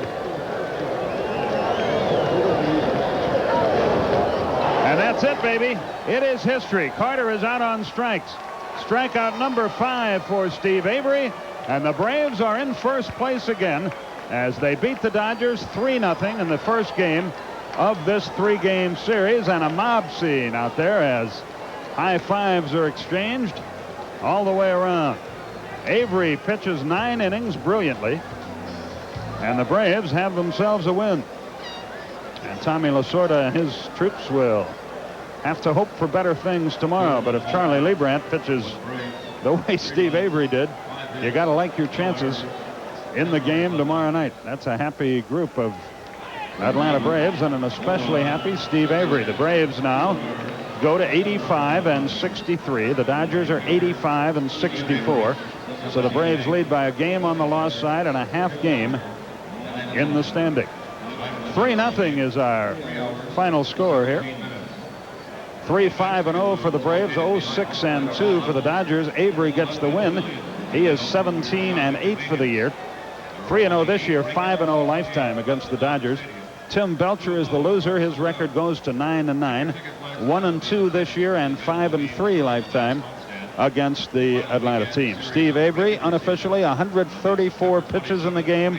90 of those pitches were strikes, and he was in complete command throughout the game. He set down the last 7 in a row and struck out 3 of them to end this thing with a terrific flourish. So 3-0 Atlanta is the final score. And right now, let's send it down to the field, and Don Sutton, who's with Steve Avery. Nice job, Steve. Go ahead, Don. All right, Skip, thank you very much. Well, a nice job from our partner, Skip Caray. Beating the Dodgers is getting to be old hat for you. No, every time out's tough, and they're a good ball club, and I'm just glad I threw as well as I did. A shutout tonight. That's tough against anybody, but in a pennant race, any more special about it? Yeah, it is. You know, every game's big from now on, and you know, these games all really count as 2. So I just wanted to get ahead of the hitters, and you know, we just played such great defense today. All I had to do was let them hit the ball. Well, I want to ask you a question that's going to tell a little about your personality. Would you have felt disadvantaged if it hadn't have been you out there tonight? Yeah, I want to be out there. You know, I enjoy the competition, and I think I get a little bit more into the ball games when it's as big as it is. And you know, I love pitching, and it's just great feeling to do as well as I did tonight. Walk us through the game a little bit. What was working best for you? I felt like I had a lot better fastball than I had last game, but I didn't really have the placement I had. But my curveball wasn't as good as it has been, but I had a good fastball and changeup, so really that's what got me through. Can you pick out the biggest out of the night? In our mind, we thought it was Darryl Strawberry. No doubt. You know, guys on first and second, and one of the best clutch hitters in the league. And you know, I tried to bear down a little bit after that, and I got him, and then Murray, and after that, you know, we got out of the innings, so that was a big pickup. You know, there's a lot been said about your poise, but I thought there was a great article out here in which you gave a lot of credit to your father for helping you develop not just the ability to pitch, but the ability to handle the pressure of pitching. Yeah, I'm sure they're watching right now, so I got to say hi to them. I'm sure they'll like that. But, you know, my dad's done a lot for me. He taught me how to pitch, and, you know, I owe all this to them. How about the blow from Gant? That a little relief on you? It's a big relief on me and for him. You know, he's been pressing a little bit to get the 30th home run, and that's going to let a lot of weight off his shoulders, and hopefully he'll start on a roll. Speaking for the club, how big is it to win the first one? It's big. I think if we win one more of these next 2, you know, we're going to try and win both of them. But if we settle for one, we'll be going back home in first place, and I think that's all we really wanted off this trip. All right, the biggest tomahawk of the night, held by the left hand of Steve Avery. Braves win the first one. They get a shutout from the youngster. He has 17 wins. We'll be back with the highlights and the totals right after this.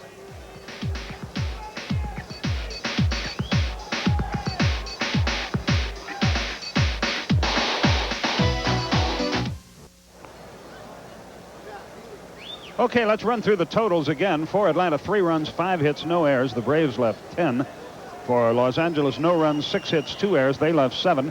Steve Avery, the complete game victory. He is 17 and 8. Tim Belcher, the loser, is 9 and 9. Time of game, 3 hours, 17 minutes. And the paid attendance, 51,067. In the other baseball, Chicago and Montreal were postponed because the stadium up in Montreal is not safe. That game is canceled altogether. They'll play the final 2 games between the 2 teams in Wrigley Field as part of a Sunday doubleheader. Elsewhere, Philadelphia beat Pittsburgh 8-3, out hitting them 15-5.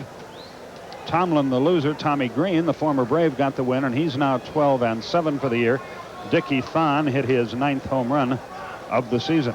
New York beat St. Louis 1-0, the final score there. A one-hitter for David Cone. It's amazing that his record, as great as his stuff is only 13 and 13. Cormier was the loser. He is now 4 and 4. Houston defeated Cincinnati 3-2, the final score there. The youngster Bowen won it. The veteran Jose Rijo was the losing pitcher. He is now 14 and 5 for the year. And San Diego beat the Giants 10-5 was the final score. Costello was the winner, and John Burkett was the losing pitcher. In the American League, Minnesota defeated Texas 6-4, the final score in that one. California lost to Chicago 3-2, the final. Former Brave Mark Eichhorn, who's had an excellent time of it over in the American League, the loser tonight. He is now 3-3. Milwaukee 8-5 over Detroit. Plesac got the win, leader of the loser. Henry recorded his 9th save. Baltimore 2-1 over Cleveland in their game. Boston shut out the Yankees. Roger Clemens, a 3-hitter.